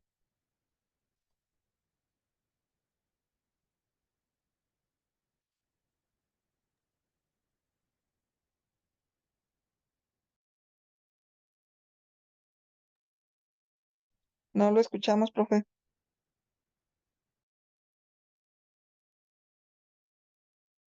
Sí, una disculpa, es que me entró una llamada. Una disculpa, ya. Pues. Ok, así es, efectivamente, ¿no? Y haz la prueba cuando tú tengas un problema. Si, mira, la mayoría de nosotros ya sufrimos de gastritis, ¿eh? Todos, de hecho, tenemos gastritis. Y la principal causa de la gastritis, pues sabemos que es la mala alimentación. Pero tenemos otro secretor de gastritis. ¿Cómo se llama? Lo que nos genera gastritis. A ver, dime cómo se llama. Tiene 5 letras. 5 letras. A ver, ¿cómo se llama esa palabra? Estrés. Colitis. Estrés, exacto. ¿Quién no vive con estrés hoy en día, no? Todos andamos estresadísimos, ¿no? Y estresados en el área laboral y estresados en la vida personal, ¿no? Si ya somos padres de familia, que tengo que pagar la colegiatura, que comprar la despensa, que pagar los servicios, que pagar las deudas, que tengo que, etcétera, etcétera, que pagar la tanda, bueno. Y andamos estresadísimos. ¿Cómo te imaginas? Y todo eso genere producción de ácido clorhídrico. Y luego tenemos la mala costumbre. A ver, ¿quién desayuna acá a las 11 de la mañana? A ver, que alce la mano. ¿Quién desayuna a 11 de la mañana? ¿Quién dice yo? Yo, Muy bien. ¿Quién más? 11 de la mañana. si es que a veces a las 11, profe, si no, a veces más tarde. ¿A qué hora es la ideal que debemos desayunar? A ver, ¿quién me dice? ¿A qué hora es la hora ideal? A las 8 Entre de la las mañana. 7 y 8 de la mañana. Exacto, así es. Pero como somos enfermeras vocacionales, nos dedicamos primero a todo, ¿no? Y al final voy a desayunar. Y estamos lesionando nuestra propia salud. Acuérdate, al final del día la vida te va a cobrar la factura. Al final del día. Y cuando esa factura llegue, difícilmente la vamos a poder pagar. ¿Sale? Ok, muy bien. Y pues bueno, vamos a ver esto ahora. Aquí está con la bomba de protones y inhibidores para, ahora sí, el tratamiento empírico. O sea, ¿por qué habla del tratamiento empírico? Es el tratamiento que siempre se tiene que dar. Incluso nosotros mismos, el personal de enfermería es muy bueno para automedicarse. ¿A poco no? ¿O no? Nos gusta automedicarnos. Sí. Y desafortunadamente, no, pues sí está bien. Siempre lo tenemos que hacer con conocimiento de causa-efecto. Pero el personal de enfermería, déjame decirte que somos muy, pero muy renuentes, ¿no? O sea, sí llevamos el tratamiento farmacológico, pero ¿sabe lo que nos cuesta más apego? Cambiar de hábitos dietéticos, de verdad. Y, y desafortunadamente, si nosotros ya tenemos un problema de esto, lo primero tenemos que cambiar hábitos dietéticos, igual el tratamiento farmacológico. Y pues bueno, en el caso con los inhibidores de la bomba de protones, se va a tomar el tratamiento durante 4 semanas. Una tableta, vamos a hablar de omeprazol. Omeprazol, 20 miligramos, una tableta diaria. Si hay una respuesta al tratamiento positiva, si es sí, vamos a intentar de retirar este omeprazol cuando no haya síntomas y el paciente ya se curó. Pero si todavía no está sintomático, se tiene que reiniciar con dosis inicial, reducción dosis hasta mantenimiento y volver a tomarlo por otro mes. Pero si la respuesta al tratamiento con inhibidores de la bomba de protones es negativa, ¿qué vamos a hacer? Blanca, esos micrófonos, Blanca, por favor, ¿me escuchas? Entonces, ¿qué va a pasar ahí? Que vamos a tener que dar el tratamiento por 8 semanas.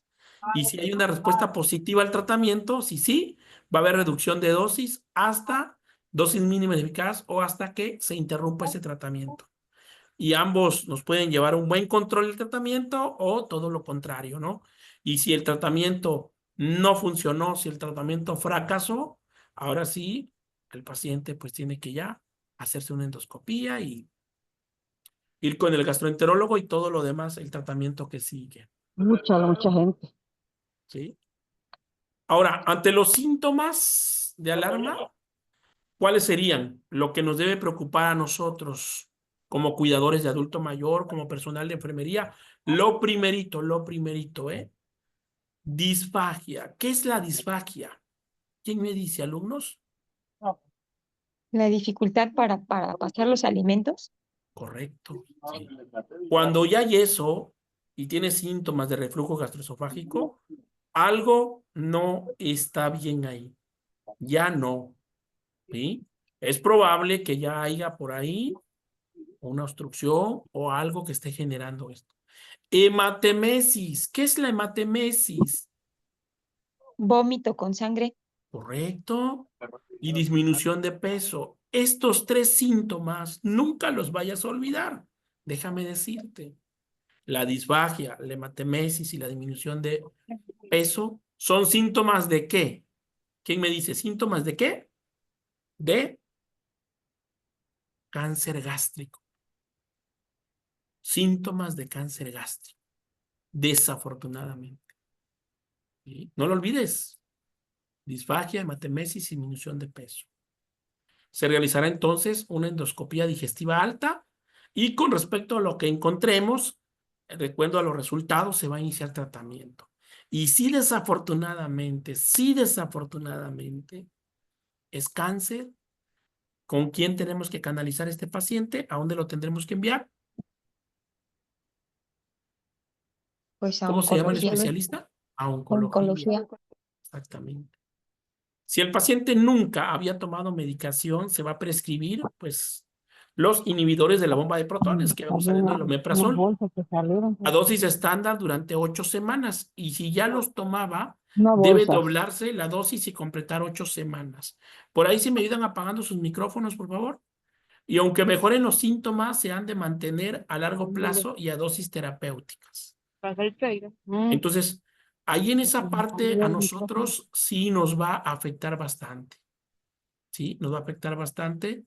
Entonces, en esta parte el paciente se tiene que tomar el omeprazol por meses, si es que lo amerite.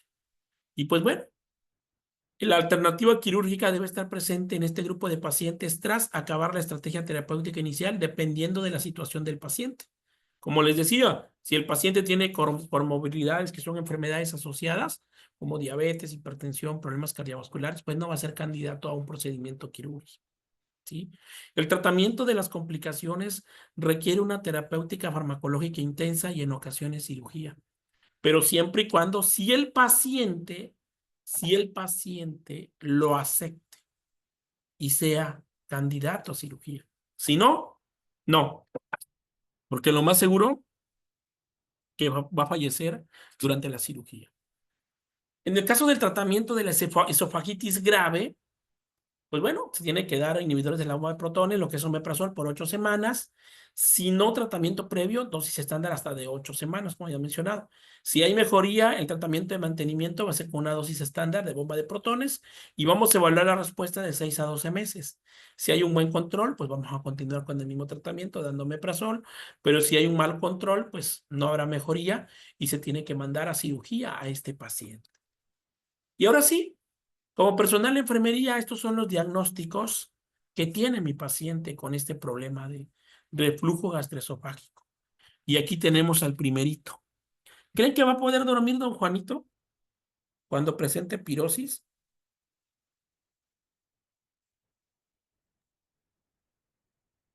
No. No. Y el primer diagnóstico se llama insomnio. Segundo diagnóstico, dolor agudo. ¿Dolor agudo de dónde? ¿De qué órgano? ¿De qué parte? Del hipogastrio. Exactamente. Y del esófago.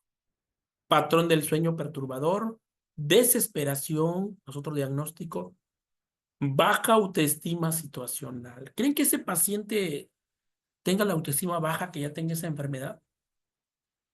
¿La tendrá o no la tendrá? ¿Crees que le va a gustar salir? Difícilmente, no. Va a tener una imagen corporal alterada, ¿sí? Ansiedad. Otro diagnóstico, riesgo de infección. ¿Qué tipo de infección? Va muy relacionado con el riesgo de aspiración. Que el contenido que se regrese se vaya a pulmón. Y le va a generar, ¿qué? Una infección que se llama, ¿cómo se llama? Por riesgo de aspiración, ¿cómo se llamaría esa infección? Neumonía. Neumonía. ¿Sí? Y náuseas. Estos son los diagnósticos de enfermería que yo le voy a establecer a mi paciente. Todos son diagnósticos enfocados en el problema, pero estos dos son diagnósticos de riesgo, el riesgo de infección y el riesgo de aspiración. Ahora vamos a ver dos diagnósticos enfocados en el problema ya establecidos en el caso del adulto mayor, y aquí tenemos el primerito, insomnio relacionado con enfermedad crónica, manifestado por estado de salud deteriorado. ¿Cuál será esa enfermedad crónica? ¿Quién me dice? ¿Cuál será? ¿Cómo se llama esta enfermedad crónica? Pues la gastritis. El reflujo gastroesofágico. ¿Sí? manifestado por estado de salud deteriorado. ¿Qué va a pasar con ese paciente? Pues va a bajar de peso, va a perder peso, se va a ver un estado caquéxico, se va a ver mal, ¿sí? Entonces, de hecho, cuando nosotros... ¿Hay alguien que trabaja en la noche acá? ¿Alguien de turno nocturno? Sí, Cómo salen los compañeros a ver el turno nocturno? Bien frescos, ¿cómo se ven al término de la guardia? Modo devastado. Exacto. Así se ve el paciente adulto mayor con reflujo gastroesofágico. Otro diagnóstico enfocado en el problema, la ansiedad. Si alguna vez has sentido esa pirosis, cuando se te regresa el reflujo, ¿cómo se siente una ansiedad, pero increíble? Ansiedad relacionado con factores estresantes y dolor, manifestado por estado de ánimo irritable y expresa angustia. Y todos sabemos que el adulto mayor, la mayoría de los adultos mayores, por las propias enfermedades del envejecimiento, tienen un estado de ánimo irritable. ¿A poco no? ¿Cómo es tu abuelita? ¿Cómo es tu abuelita? ¿A poco sí?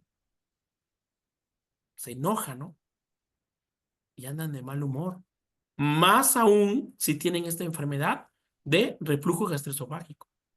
Van a estar de un carácter, pero muy, muy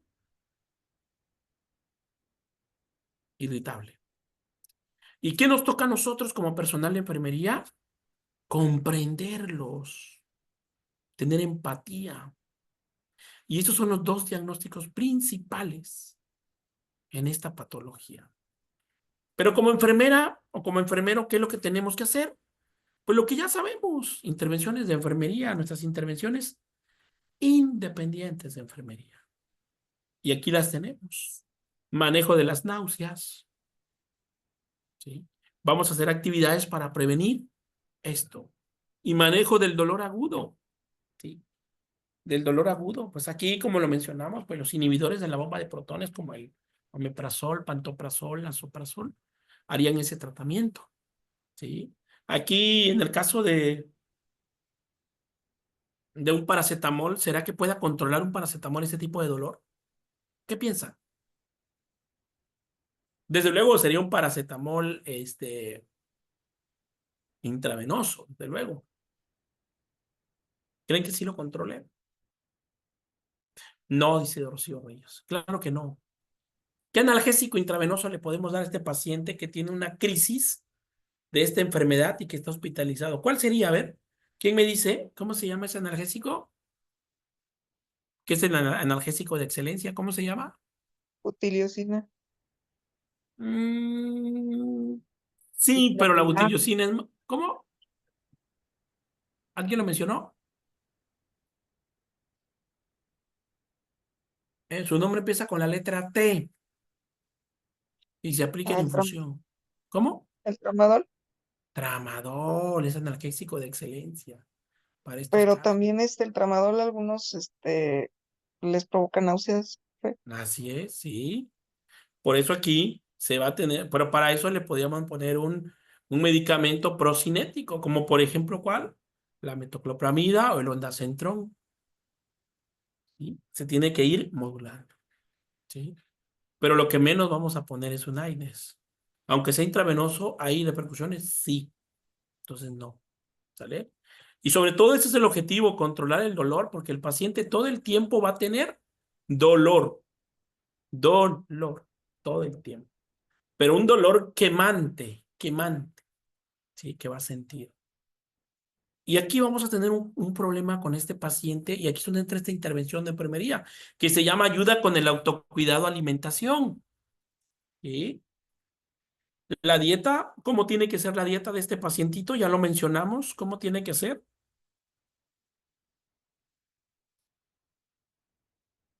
Sin ¿Cómo tendría que ser irritantes y esa? sin grasas, sin Correcto, así picante y es. sin irritante. Muy bien, así es. Desde luego nosotros vamos a intervenir ahí junto con la familia, que le dé una dieta sin irritantes, sin picantes, pero sobre todo una dieta en papilla o de preferencia líquida. ¿sí?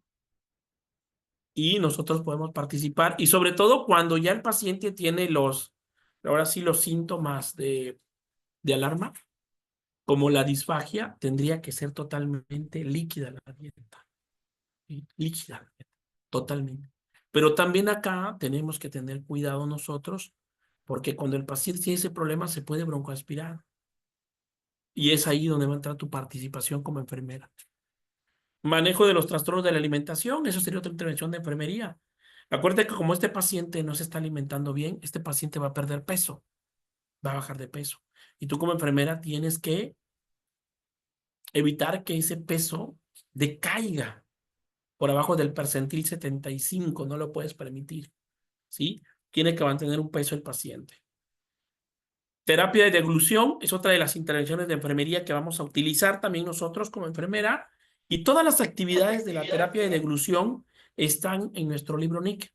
Son más de 25 actividades que podemos encontrar para manejar esta intervención. Y por último, la intervención de enfermería y la más importante, precauciones para evitar la aspiración. Tenemos que hacer nosotros, ¿sí? Un plan para evitar que el paciente evite la aspiración, o sea, de que se vaya a broncoaspirar. Y déjame contarte un caso de un adulto mayor. Esto pasó en un asilo. Yo quisiera hacerte una pregunta. A ver, alumno, ¿tú tendrías el valor civil y moral de ir a dejar a tus papás a un asilo? ¿Sí o no? No.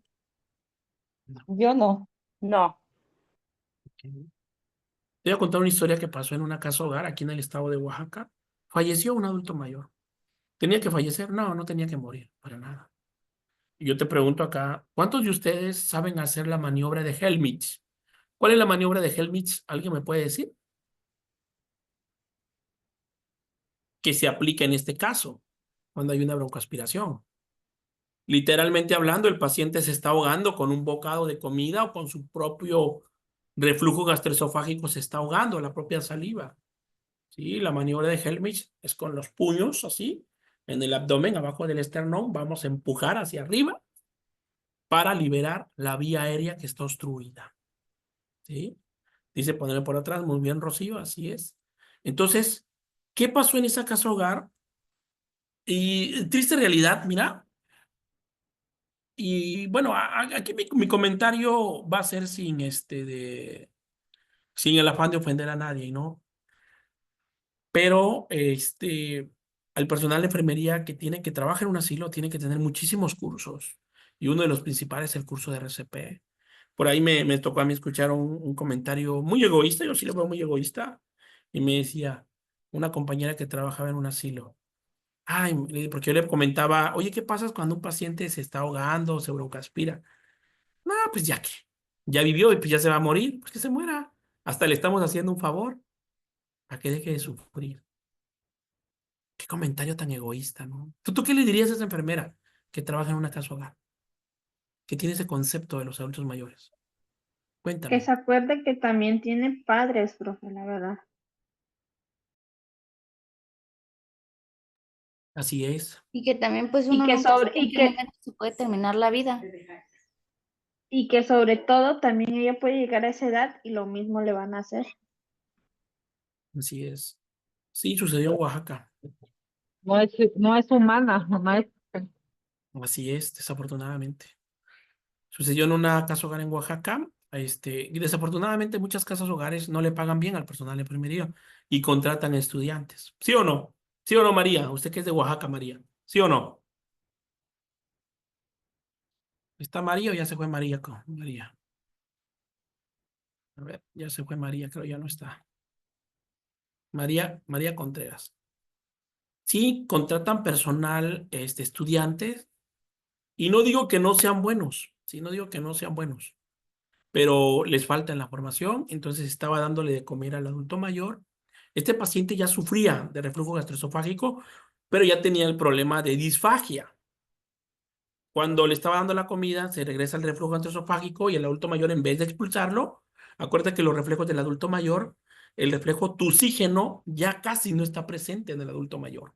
De hecho, si te das cuenta, a un adulto mayor le cuesta toser. De hecho, cuando quieren quitar un esputo, o sea, el gargajo, la secreción bronquial, nasofaringea, les cuesta bastante al adulto mayor. Está duro hasta que por fin. Entonces, como ya tiene pérdida del efecto toxígeno de la tos, porque cuando nosotros nos estamos broncoaspirando, lo primero que hace en defensa nuestro sistema pulmonar, ¿qué es lo que hace? Toser. Primera forma de sobrevivir, de supervivencia del mismo cuerpo humano, toser. Toser para expulsarlo.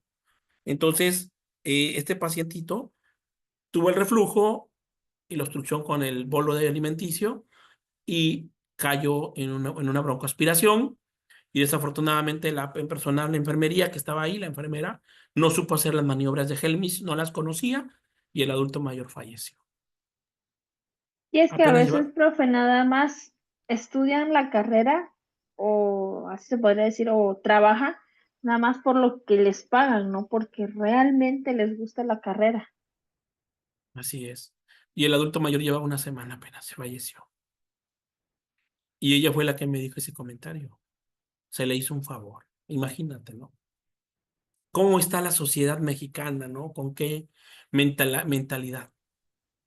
Pues de hecho aquí en Tehuantepec, profe, no tiene mucho, creo que fue ayer creo que fueron así, se lo voy a decir tal cual como lo subieron en el Facebook, fueron a tirar a un adulto mayor de 76 años, creo que era, no recuerdo bien, pero ya está bien acabado, profe, la verdad. El señor está súper, súper, súper delgado, se ve que no le daban de comer y lo fueron a botar ahí en el barrio de Santa María. Bueno, ahí la gente habló que dice que que llegó una camioneta, lo bajaron, lo dejaron sentado ahí con unas cuantas cosas y se fueron. Que todavía le pegaron, dice, le pegaron al señor y le quitaron su tarjeta de pensión. Y ahorita volvieron a subir otro comunicado donde dice que si por favor pueden ayudar para localizar a su familia, a sus familiares del señor, porque está resguardado en el DIF municipal de aquí de Tehuantepec. Pero sí es algo feo porque ya está grande el señor, la verdad, pero está muy, muy, muy maltratado el señor, demasiado flaco y no se puede sostener en pie. Gracias, Michelle. ¿Qué está pasando con la humanidad, maestra Guadalupe González Netros? ¿Qué está pasando? ¿Por qué? ¿Por qué, maestra? Si nos puede compartir.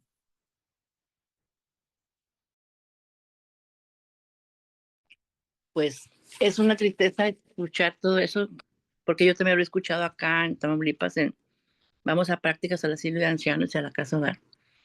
No sé, eh, hay mucha deshumanización en la familia, mucha desintegración, se han perdido los valores. Digo, pues antes nuestros padres eran sagrados, ¿verdad? En nuestra época, ahorita en la actualidad, desafortunadamente, así como dice la colega, también abandonan a los adultos mayores por quitarles su pensión, su dinero, su casa, los han desalojado de sus casas. He conocido muchos casos acá también donde les hacen que firmen hoja en blanco y venden la propiedad y lo sacan de su propia casa. Es triste, da mucha tristeza, pero pues Dios, yo siempre lo he dicho, Dios todo lo ve y conforme dice un dicho que con la misma vara que mides serás medido y doble. Entonces, y con tu propia sangre, con tu propia padre o madre que te dieron la vida, yo pienso que no es justo, pero estamos viviendo una revolución familiar como no se imaginan y nosotros como enfermeras pues lo vemos y lo vivimos, pero yo siempre lo he dicho, no hay que contaminarnos de esa energía negativa, porque al fin de cuentas es una energía negativa y al momento en que yo no tengo mis padres desafortunadamente ahorita, pero cuando los tuve los vi hasta el último día de su hálito de vida. Yo que hubiese querido tener más en ese momento para darles cuando estaban vivos, pero yo sé que hasta donde les di, Dios me permitió dar, ¿verdad? Compartir con ellos lo mucho que ellos me dieron y estoy eternamente agradecidos con ellos. Pero desafortunadamente, pues nosotros como enfermeras pensamos diferente, somos más humanistas, pero he vivido, he visto eso que ustedes están comentando, que también allá viven en Oaxaca. mucha deshumanización en la familia, hay pérdida de valores, hay falta de respeto, yo lo veo como una crisis existencial familiar, porque antes era papá, mamá e hijos, ahora son los tuyos, los míos y los nuestros. Y entonces, pues ahí es una familia compuesta, ¿verdad? Que pues sí, no alcanzo yo a dimensionar la relación que se vive en esa familia, ¿verdad? También hemos ido a hospitales psiquiátricos, tuve una experiencia de 8 días y la mayor parte de las personas que están ahí, ahorita hay una sobrepoblación porque cerraron el psiquiátrico de Ciudad Victoria y los mandaron a Tampico. Y es muy triste al momento en que uno lee las historias clínicas y hace una anamnesis con los pacientes que están hospitalizados, pues ver desafortunadamente las causas de por las cuales están ahí. Violación, drogadicción, golpes, violencia, o sea, da tristeza, ¿verdad? Y bueno, yo leía y leía y mi mente pues no podía digerir bien todo lo que estaba viviendo. Más sin embargo, pues uno tiene que entender, ¿verdad? Esas situaciones y que nosotros como enfermeras, en este caso yo no soy enfermera psiquiátrica, íbamos a práctica nada más. Fue 2 días, están yendo sábado y domingo todo el día completo las alumnas y nos tocó compartir varias maestras. Un día fue un día, otro fue otra. Y hoy también volvieron a ir. Y ayer, a ver mañana las experiencias de los muchachos, pero sí están en shock, también están en shock, maestro, porque pues ellos están en formación, pero sí da mucha tristeza y nosotros pues, y ustedes si tienen ese privilegio de tener a sus padres, pues háganles un monumento, ¿verdad? Ahorita que los tienen y que no quieran que ustedes les puedan dar, porque llega la pérdida o llegan estas situaciones que uno vive, que uno observa y se da cuenta, y pues uno da mucha tristeza y quisiera dejarme violentarse contra esas personas inhumanas que le hacen eso a sus padres. Y yo siento, pues, yo no lo haría, maestro, yo no lo haría. Y en cuanto tuve a mis padres, a los dos, yo vengo de una familia humilde, vengo de una madre que no trabajaba más que en los labores del hogar y un padre que fue carpintero. Fuimos 14 hermanos y a los 14 hermanos nos dio estudio. Y yo me siento muy satisfecha de todo lo que he logrado y donde yo estoy, a pesar de que estoy sola, ya no tengo mi esposo que me apoyaba en todo, pero tengo mis 2 hijos y mis nietos, ¿verdad? Que me dan esa entereza y ese impulso, esa motivación para seguir adelante. Y pues yo estoy eternamente agradecida y si volvieran a tener mis padres, yo quisiera regir los mismos. Y yo sé que un día de mañana me los voy a encontrar con ellos allá, con Dios, donde está el descanso eterno. Pero es triste ver este tipo de situaciones.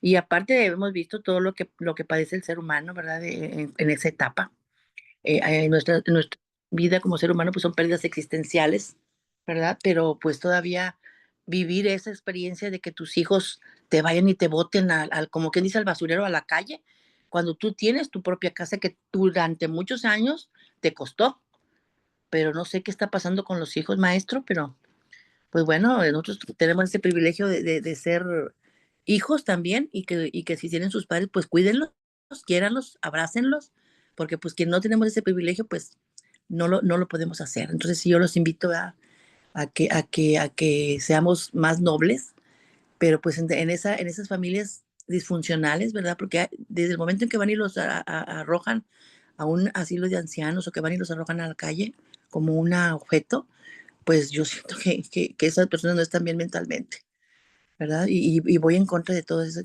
esas situaciones. A veces ni el DIF quiere participar, maestro. Ya el DIF también se está haciendo a un lado por la dinámica familiar que vive esa familia, que ya ni para bien ni para mal quiere salir adelante. Es cuanto, maestro, muy amable por escucharme. Muchísimas gracias, maestra Guadalupe. Gracias por la aportación. Totalmente de acuerdo. Así es. El problema está en los valores, los hijos, ¿no? Y tristemente yo creo que he encontrado dos versiones diferentes, ¿no? Hablando del punto de vista, si tú serías capaz de ir a dejar a tus papás a un asilo. He encontrado vertientes diferentes. Unos comentan que sí, porque dicen que ahí los van a cuidar mucho mejor. ¿Será cierto que en un asilo sí los cuidan bien a los adultos mayores? No, profe, no es lo mismo así que unas personas extrañas cuiden a nuestros papás no es el mismo cuidado, porque ellos lo hacen, bueno, algunas personas sí hacen ese trabajo con amor al paciente y hay otras personas que hacen el trabajo de cuidarlos por amor al dinero.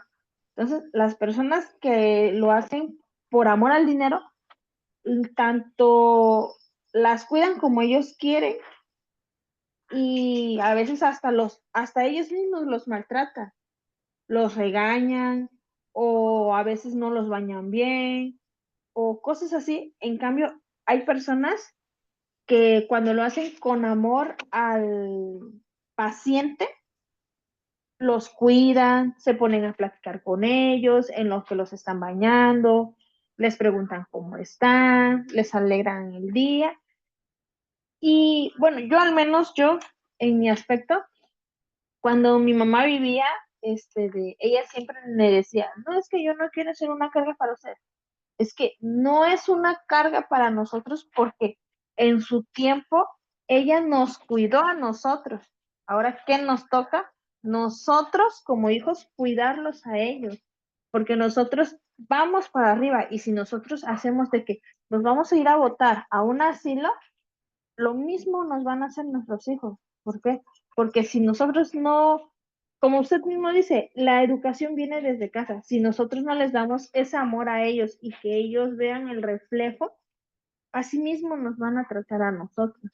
Entonces, ir a dejar a los papás a un asilo, pues no, bueno, al menos en mí, no es algo práctico, ni mucho menos es algo de que sea bien, la verdad porque pues no los van a cuidar, tal vez sí un rato, pero nada más para que, digamos, si hay algún familiar que llegue a verlos, fingir delante de la familia que sí los tratan bien, que sí los cuidan bien, pero cuando uno se va, no sabemos cómo realmente los trata.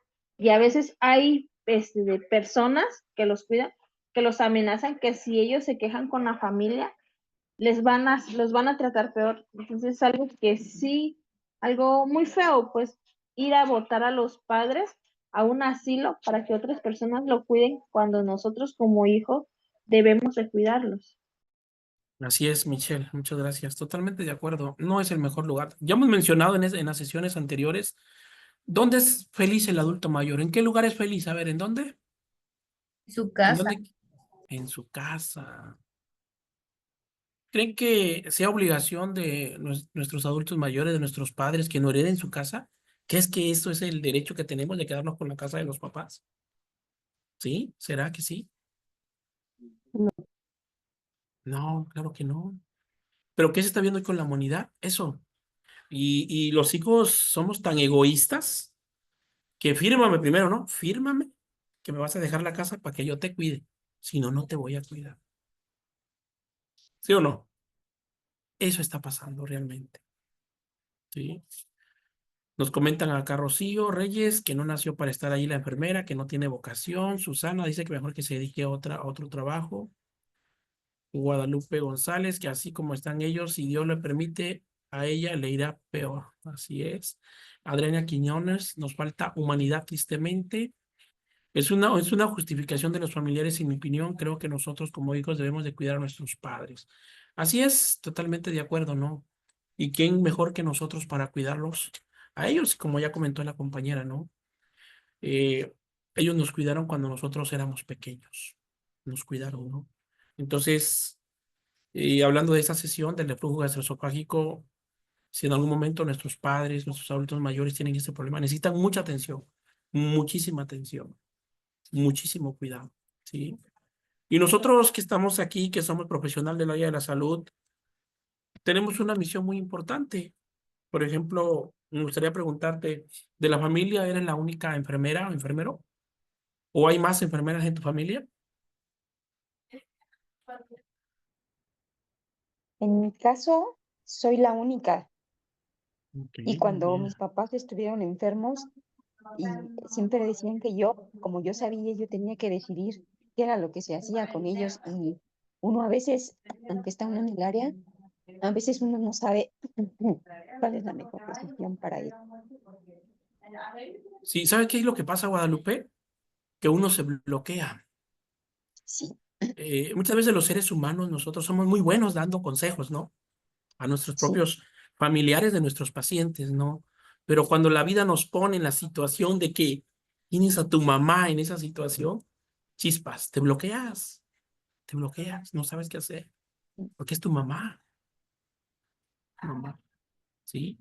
Y tristemente esas situaciones en la vida y la realidad, lo que mencionó Guadalupe, a todos nosotros nos van a ir a dejar a mamá y a papá a la casa. Y nos los Así van a ir es, a profe. dejar. Igual yo soy la única enfermera en la familia y cuando mi mamá se puso muy grave, mis otras tías, hermanas, le puedo decir así, a mí me decían, fíjate que el aparato está sonando y tiene estas letras. Y agarré, y como tristemente pues yo no estuve aquí en Tehuantepec, estaba yo en Chiapas, me mandaban las fotos. ¿Qué quiere decir? Y agarraba y les mandaba audio. Es esto y eso, y ya les explicaba. Ah, bueno. Y cuando el doctor estaba insistente en que quería intubar a mi mamá, ellas lo que dijeron fue, es que nosotras tenemos una hermana que es enfermera y ella es la que va a decidir. Y me habló mi hermana y me dice, oye, ¿sabes qué? Es que a mamá la van a entubar. ¿Pero por qué? Le dije, si mamá dijo que no quiere que se entube. Es que el médico ya trae todo para que la entuben. No, le dije. No lo acepten, le dije, porque ella dijo uno que, bueno, a mí me dijo ella que no quería ser entubada, le dije, que si iba a fallecer, que iba a fallecer así nada más, le dije, que ella no quería ser conectada con los aparatos. ¿Y qué les dijo el médico? No, es que dice que es necesario entubarla, pero ya le preguntaron a ustedes que si al entubarla ella mejora, sí, y que les dijo que no, que al contrario puede sufrir un ataque al corazón, dice, y puede fallecer, sí, le dije. Y ya fue que yo le pregunté a ella que le tomaran foto al monitor para ver la saturación de mi mamá. Ya fue que ellas me tomaron una foto y me la mandaron. A mi mamá, si no mal recuerdo, creo que tenía 75 de saturación. Y yo agarré y le hablé a un internista y le dije, oiga, doc, le digo, fíjese que mi mamá está así y ya le mandé las fotos y la quieren entubar. No, hija, dice, no lo permitas porque ella todavía está saturando bien, me dice, y la van a matar, me dice. Ah, bueno, y lo mismo le dije yo a mis hermanas. Y dice mis hermanos, no es que el doctor dice que sí. Le digo, pero pues yo es que yo no estoy allá. Y ya fue que mis tías insistieron en que él hablara conmigo por llamada y que me diera los datos que ellas no entendían, porque él les hablaba médicamente a ellas y ellas no entendían absolutamente nada. Y ya agarraron, él no quería, al principio no quería, y fueron a hablar con el director para que les diera ahora sí, esa oportunidad de que hablara conmigo y me explicara a mí para que yo autorizara. Entonces agarraron ellas y lograron que sí les dieran eso. Ya agarré el médico y bueno, mi hermana me marcó y el médico habló conmigo. Dice, es que esto no se hace por llamada. Sí, le digo, pero desgraciadamente yo no me encuentro en el Istmo. Le dije, yo estoy de viaje. Entonces le digo, ellas, no les va a firmar nada hasta que yo les autorice a ellas y yo les explique a ellas qué está pasando con mi mamá. Le dije, y me dice el médico, está bien, dice, lo voy a hacer, pero ya así muy molesto, y ya me empezó a decir que tenía mi mamá y todo, dice, ¿sí me entiendes? Sí, le digo, sí lo entiendo, de hecho, sí, le digo, yo sé que mi mamá tiene de tal enfermedad, le dije, ella sufre depresión, ella, como yo ahora sí, yo era la que, si mi mamá se enfermaba, yo la llevaba al médico, si mi mamá se alteraba en algo, yo la llevaba al médico, o sea, se podría decir que de la A a la Z, yo me sabía cada medicamento y cada horario de mi mamá. Entonces, cuando el médico me dice, sí, dice, es que sus hermanas no me pueden decir qué medicamentos toman. Bueno, yo se lo digo. Y le empecé a decir al médico, toma tal medicamento, digamos, la aspirina. Yo le decía, toma la aspirina, media tableta de tantas horas. Toma para el corazón tal medicamento. Y así me dice, ¿usted lleva el tratamiento de su mamá? Sí, le digo, yo soy la que llevo a mi mamá a todas las consultas, a todo. Yo soy la que la trata, le digo. Mis hermanas, pues sí me apoyan en el aspecto de que la cuidan, le digo, pero yo soy la que médicamente anda con ella, le dije. Ah, bueno, dice, entonces, ¿nos permite entubarla? No, le dije, ella no se va a entubar, pero es que me tienen que firmar un papel. Sí, le digo, yo ya hablé con mi hermana, ya ellas se entendieron y yo ya entendí, le dije, de que lo que mi mamá tiene, porque mi mamá tenía cardiomegalia en etapa 5. Ya su corazón básicamente abarcaba todo su tórax. Entonces yo le dije, sí, yo ya, bueno, usted escuchó que ya se los expliqué a mis hermanas, no médicamente, le digo, pero ya les expliqué. Entonces, ellas van a firmar la hoja donde no se autoriza la intubación, le dije. Y me dice el médico, ¿están seguros de eso? Sí, le dije, porque fue la última voluntad de mi mamá y yo la voy a respetar, al igual que mis hermanas, le digo, van a respetar eso. Y al médico les preguntó a mis hermanas, dice, ¿están de acuerdo con lo que dice su hermana? Dice, no, porque después queremos que nos vayan a demandar, que no se hizo absolutamente nada, y empezó a decir, como queriéndolas envolver de que aceptaran la intubación de mi mamá. Entonces yo le dije, yo ya hablé con ellas, yo ya les dije a ellas, y no somos las 3 únicas, le digo, las 2 que están ahí con usted y yo, somos 7 en total, y las 7 vamos a decidir, le dije. Entonces, ellas van a firmar, le digo, ya hay quien va a autorizar. La hija mayor es la que va a firmar de que no acepta la intubación. Ok, se me parece. Y sí, ya como a los 20 minutos me habla mi hermana, ahora sí, la menor, se podría decir así, y me dice, es que mamá cayó en paro, me dice, y les quieren dar la quieren resucitar, me dice, y le digo, mira, le digo, dice, pero si resucita la van a entubar, no, le digo, mamá ya no va a resucitar, por la gravedad de su enfermedad ya no va a resucitar.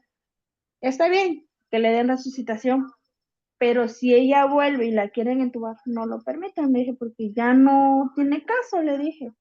Bueno, está bien. Y sí, le dieron 2 descargas a mi mamá, porque le estaba yo en llamada con ellas, no me colgó. Y a la tercera que le querían hacer, le dije, no, ya no. Si ya le dieron 2 descargas y no volvió, ya, que ya no la lastiman, le dije.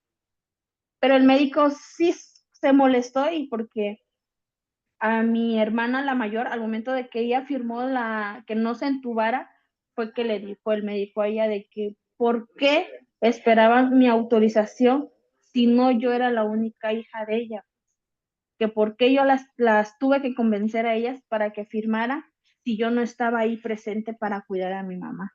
Entonces, Porque eres como la que única sí, enfermera de la familia. ajá, y así le dijo mi hermana, le dijo mi hermana, es que ella es la única enfermera, dice, y sobre todo, dice, ella es la única que sabía, dice, pues mi mamá ya falleció, dice, que sabía qué era lo que tenía mi mamá, ella era la que nos informaba de su estado de mi mamá, dice, entonces, lo que ella decida como parte de médico que es mi hermana, dice, es lo que nosotras vamos a respetar, dice, porque ya nos pasó con un familiar antes, dice, de que nos dijeron sí, no, y ella va a salir ese aparato que le pusieron, dijo mi hermana. Y al contrario, dice, falleció. Entonces, ahorita dice, gracias a Dios, ya tenemos una hermana que es Así es, enfermera, está así estudiando, es. se está preparando más para que no vuelva a suceder y aquí está, dice, porque por lo menos mi mamá, dice, duró más tiempo con nosotras a que si al momento de que usted nos dijo se va a entubar, la entubáramos, mi mamá ya tuviera cuántas horas de fallecida es y no se pudiera comunicar con sus otras hijas, dice. Entonces, por eso es que Así es, estamos Michelle. nosotras a que ella decida las cosas. Y ahorita lo mismo con mi papá, porque mi papá está vivo. Entonces, ellas ya le dijeron a mi papá que cualquier cosa que deje un escrito y dice, y si en eso lo que usted escribe dice, no está en nuestras manos, la que va a decidir por usted es Michelle. Así se lo dijeron a mi papá y delante mío. Y yo me quedé así como que, ¿y yo por qué? Le dije, porque tú eres la enfermera de la La familia. Y yo me quedé así responsabilidad que como tienes que que, llevar. ajá. Y yo me quedé así como con cara de, pero le dije, nada de peros, dice. Así que lo que se tenga que hacer, tú eres la que va a dar el sí o el no, dice, pero Así tú, es. le digo, no, le dije, porque es una carga muy fuerte y la verdad a la vez es muy dolorosa. Sí, Como porque estamos familiar, hablando. duele muchísimo decidir Sí, si, sí. si lo dejas morir o le sigues dando esa oportunidad de seguir viviendo, la verdad. Es muy fea. Así es, Amairani. Muchísimas gracias. Es difícil, pero nosotros como personal de salud nos toca tomar esa decisión. Yo creo que nadie, nadie está preparado para ver morir a mamá. Nadie, ningún ser humano. Y sobre todo cuando es una enfermedad crónica, donde hay un proceso de agonía, es la parte más complicada y es la parte que nos pega más a nosotros como personal de enfermería, por el área. No estamos preparados para eso. Beatriz nos comenta en los mensajes del chat, en mi caso soy la única, pues con respecto a su salud me consultan. Muy bien, Beatriz. Adriana Quiñones dice que es técnico radiólogo, pero ya tiene 2 licenciadas en la familia. Y hay otra que está estudiando la licenciatura en enfermería. Es muy bonita la profesión. Pues qué bueno, ya habrá con quién van a cuidar a mamá, ¿no? Se van a turnar ahí. Rocío dice, en mi caso soy la única enfermera en mi familia y la hija más chica. Mi mamá tiene 84 años y aún realiza sus cosas sola, pero dentro de poco estoy consciente que tendré que ver por ella y yo feliz de estar ahí, pues ella hizo por mí y me dio mucho. No hay que ser hijos malagradecidos, solo que ya sabemos comer con ambas manos. Muy bien, Guadalupe González Netros, siempre hay un cuidador principal en los adultos mayores, así es. Y desde luego, hay que prepararnos para esta etapa, ¿no? Y pues bueno, para culminar la sesión, tenemos una frase acá. Saber envejecer es la mayor de las sabidurías. Totalmente de acuerdo, fíjate, totalmente cierto. Y uno de los más difíciles capítulos del arte de vivir. No estamos preparados para el envejecimiento. Yo siento que nadie se prepara para esa etapa. Es una etapa que todos vamos a vivir si Dios nos presta vida. Y la gran pregunta, ¿estamos preparados? ¿Estamos preparados para esa etapa del envejecimiento? ¿Qué va conmigo? ¿Qué va a ser de mí? ¿Quién nos va a cuidar? ¿Habrá alguien que nos tienda la mano para que nos cuide? ¿Y cómo vamos a llegar? La gran incógnita, ¿no? ¿Con buena salud o con una salud muy deteriorada? Pues bueno, esto ha sido por todo en esta noche. No sé si quieren alguna pregunta o algo que agregar. Les comentamos si alguien desea adquirir la constancia de esta sesión, titulado Con la enfermedad de reflujo gastroesofágico, intervenciones de enfermería en el adulto mayor. Tiene un costo de 200 pesos. Por ahí les compartí mi número de WhatsApp, 951-423-6508. No sé si tengan alguna duda o algo que agregar. ¿Alguna pregunta?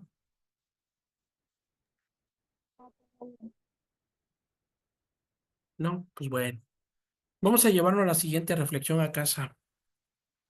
Si el día de mañana, en el transcurso de este mes de marzo, tienen la oportunidad de ayudar a un adulto mayor que esté ofreciendo algún producto o vendiendo algo, den la oportunidad y cómprale. Cómprale algo, ayúdalo, eso le va a hacer feliz. ¿Sí?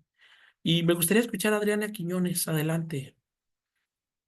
Adelante, le escuchamos, Adriana. Quería saber con respecto a lo de la constancia, es la primera vez que yo me conecto. Sí, claro que sí, con gusto. Por ¿Me ahí lo le pueden dejé. mandar por WhatsApp? Sí, en qué Sí, grupo vio el link de la invitación? ¿Si me puede compartir? en el, Ah, en el Face lo vio. no, Ah, en ok. el Facebook. Bueno, por ahí le comparto el número 951-423-6508. Sí, por ahí le dejé. Lo que pasa es que usted entró al curso de cáncer de mama, correcto, ¿verdad? Sí, de hecho ese fue me vinculó. Está en el grupo del cáncer de mama. Sí, de hecho sí, ajá. Ok, bueno, ya le dejé mi número. De todos modos, si me manda un mensajito por ahí, por favor. Bueno, muchas gracias. 951-423-6508. Y pues bueno, vamos a cerrar la sesión de esta noche. Los esperamos, los vamos a estar invitando. Sesionamos geriatría clínica todos los jueves. El próximo jueves nos toca ver un tema muy, muy importante. ¿Sí? Nos toca ver el tema de la diabetes mellitus. Buenos adultos mayores. Nos falta ver el tema de la próstata en el adulto mayor. Y tenemos una serie de temas todavía que estamos por ver en el transcurso del mes de marzo y parte de abril. Y los vamos a estar invitando para que nos acompañen, para charlar, para compartir ideas, conocimientos. Y esto se trata de llevar a cabo esas actividades y de prepararnos para cuidar a los adultos mayores e invitar a nuestros familiares también a crear conciencia en la importancia de cuidar a nuestros padres, a nuestros abuelos y a todas las personas que nos rodean, que sean adultos mayores. Cuídense mucho, que pasen una excelente noche. Nos despedimos desde acá, desde el estado de Oaxaca. Gracias a todos por participar. Que Dios los bendiga y nos vemos en nuestra próxima sesión. Buenas noches. Buenas noches. Gracias, profe. Buenas Muchas noches. gracias a todos. Buenas noches. Nos vemos.